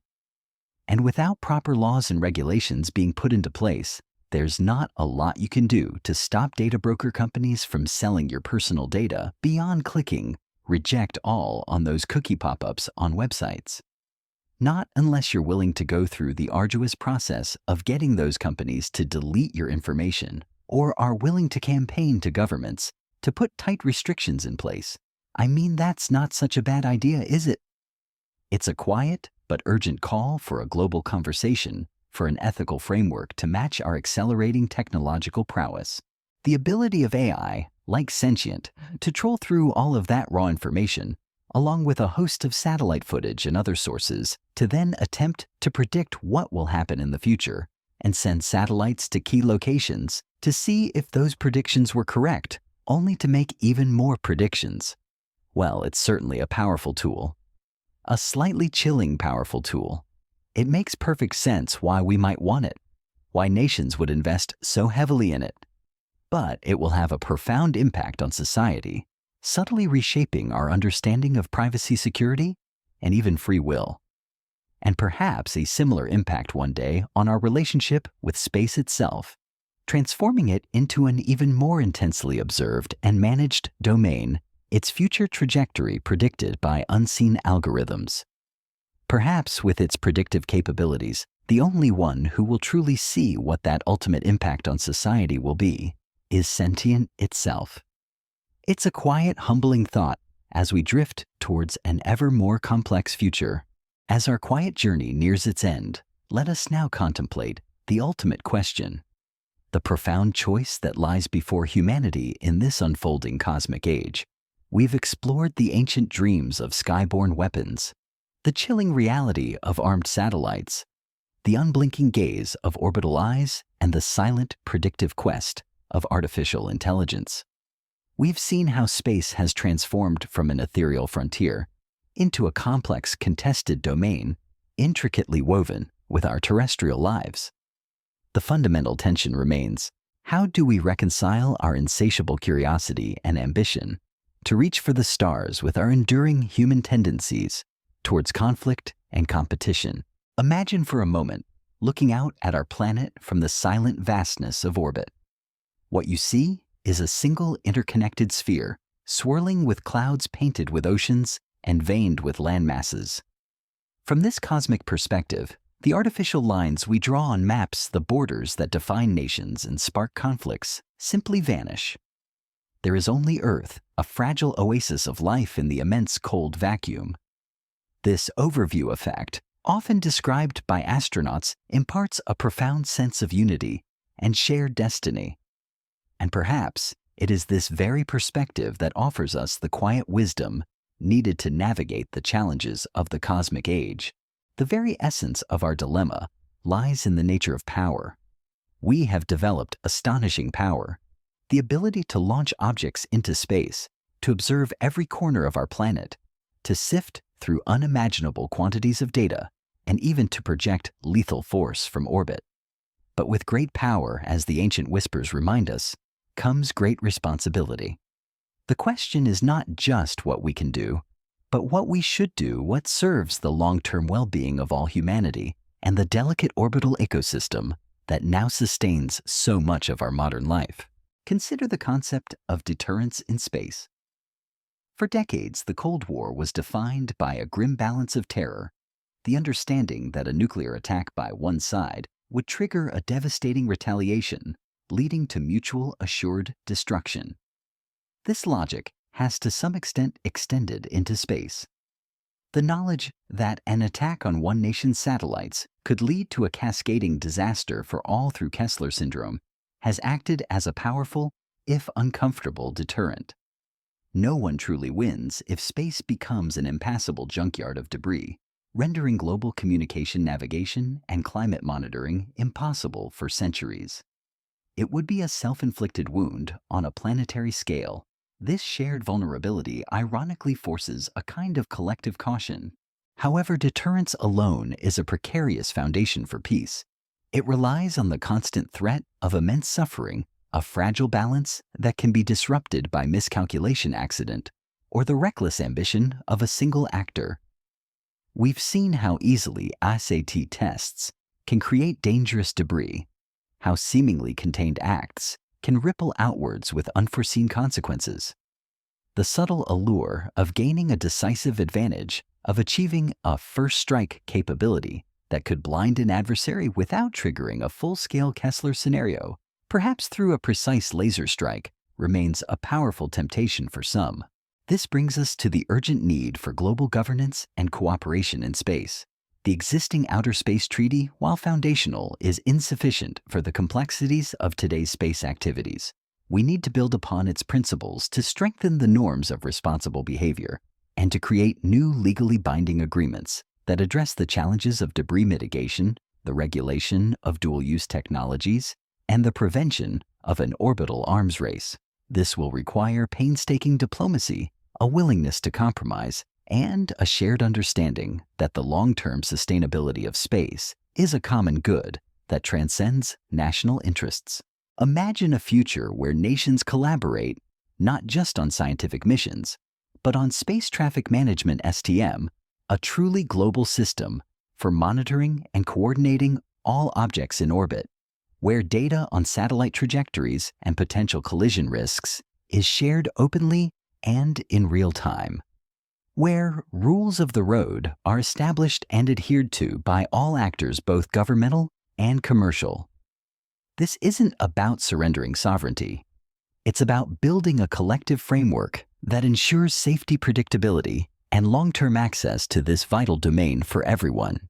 The rise of private actors in space adds another layer of complexity to this governance challenge. Their rapid innovation and commercial drives are pushing the boundaries of what's possible, but they also operate in a legal gray area where regulations are still catching up. How do we ensure that commercial ventures, while pursuing profit, also adhere to principles of sustainability, responsible behavior, and non-proliferation of dangerous capabilities? This will require new forms of public-private partnerships, a quiet dialogue between governments and industry, to co-create a future where ambition is tempered by responsibility. Ultimately, the choice facing humanity is a profound one. Do we allow space to become another arena for our terrestrial conflicts, extending the destructive patterns of our past into the boundless cosmos? Or do we seize this unprecedented opportunity to forge a new path to build a future in space based on cooperation, shared stewardship, and the peaceful pursuit of knowledge? The very act of venturing into space has always carried with it a sense of wonder, a call to our higher aspirations. It has often been a driver of scientific collaboration, bringing nations together for common goals that transcend political divisions. Consider the International Space Station (ISS), a testament to what humanity can achieve when it works together. Astronauts from rival nations live and work side by side, orbiting above our planet, a quiet symbol of international harmony. The scientific discoveries made on the ISS benefit all of humanity, from advancements in medicine to a deeper understanding of our own planet. This quiet collaboration, this shared endeavor, offers a powerful counter-narrative to the potential for conflict in space. The future of space, then, is not predetermined. It is a canvas still largely unpainted, awaiting our collective brushstrokes. We have the technology, the ingenuity, and the resources to either turn it into a silent, dangerous battleground or transform it into a thriving shared commons that benefits generations to come. The decision rests with us, with the leaders, the policymakers, the scientists, and indeed with every individual who gazes up at the night sky and dares to dream. It is a choice between the dark echo of past conflicts and the bright promise of a collaborative future. A choice between narrow, short-sighted strategic gains and the vast, enduring benefits of a sustainable, accessible space for all. The consequences of this choice will ripple not just through our own lives, but through the lives of our children and grandchildren, shaping their access to the stars, their ability to explore, and their understanding of humanity's place in the cosmos. So, as we bring our gentle reflection to a close, let us hold on to the sense of wonder that space naturally evokes.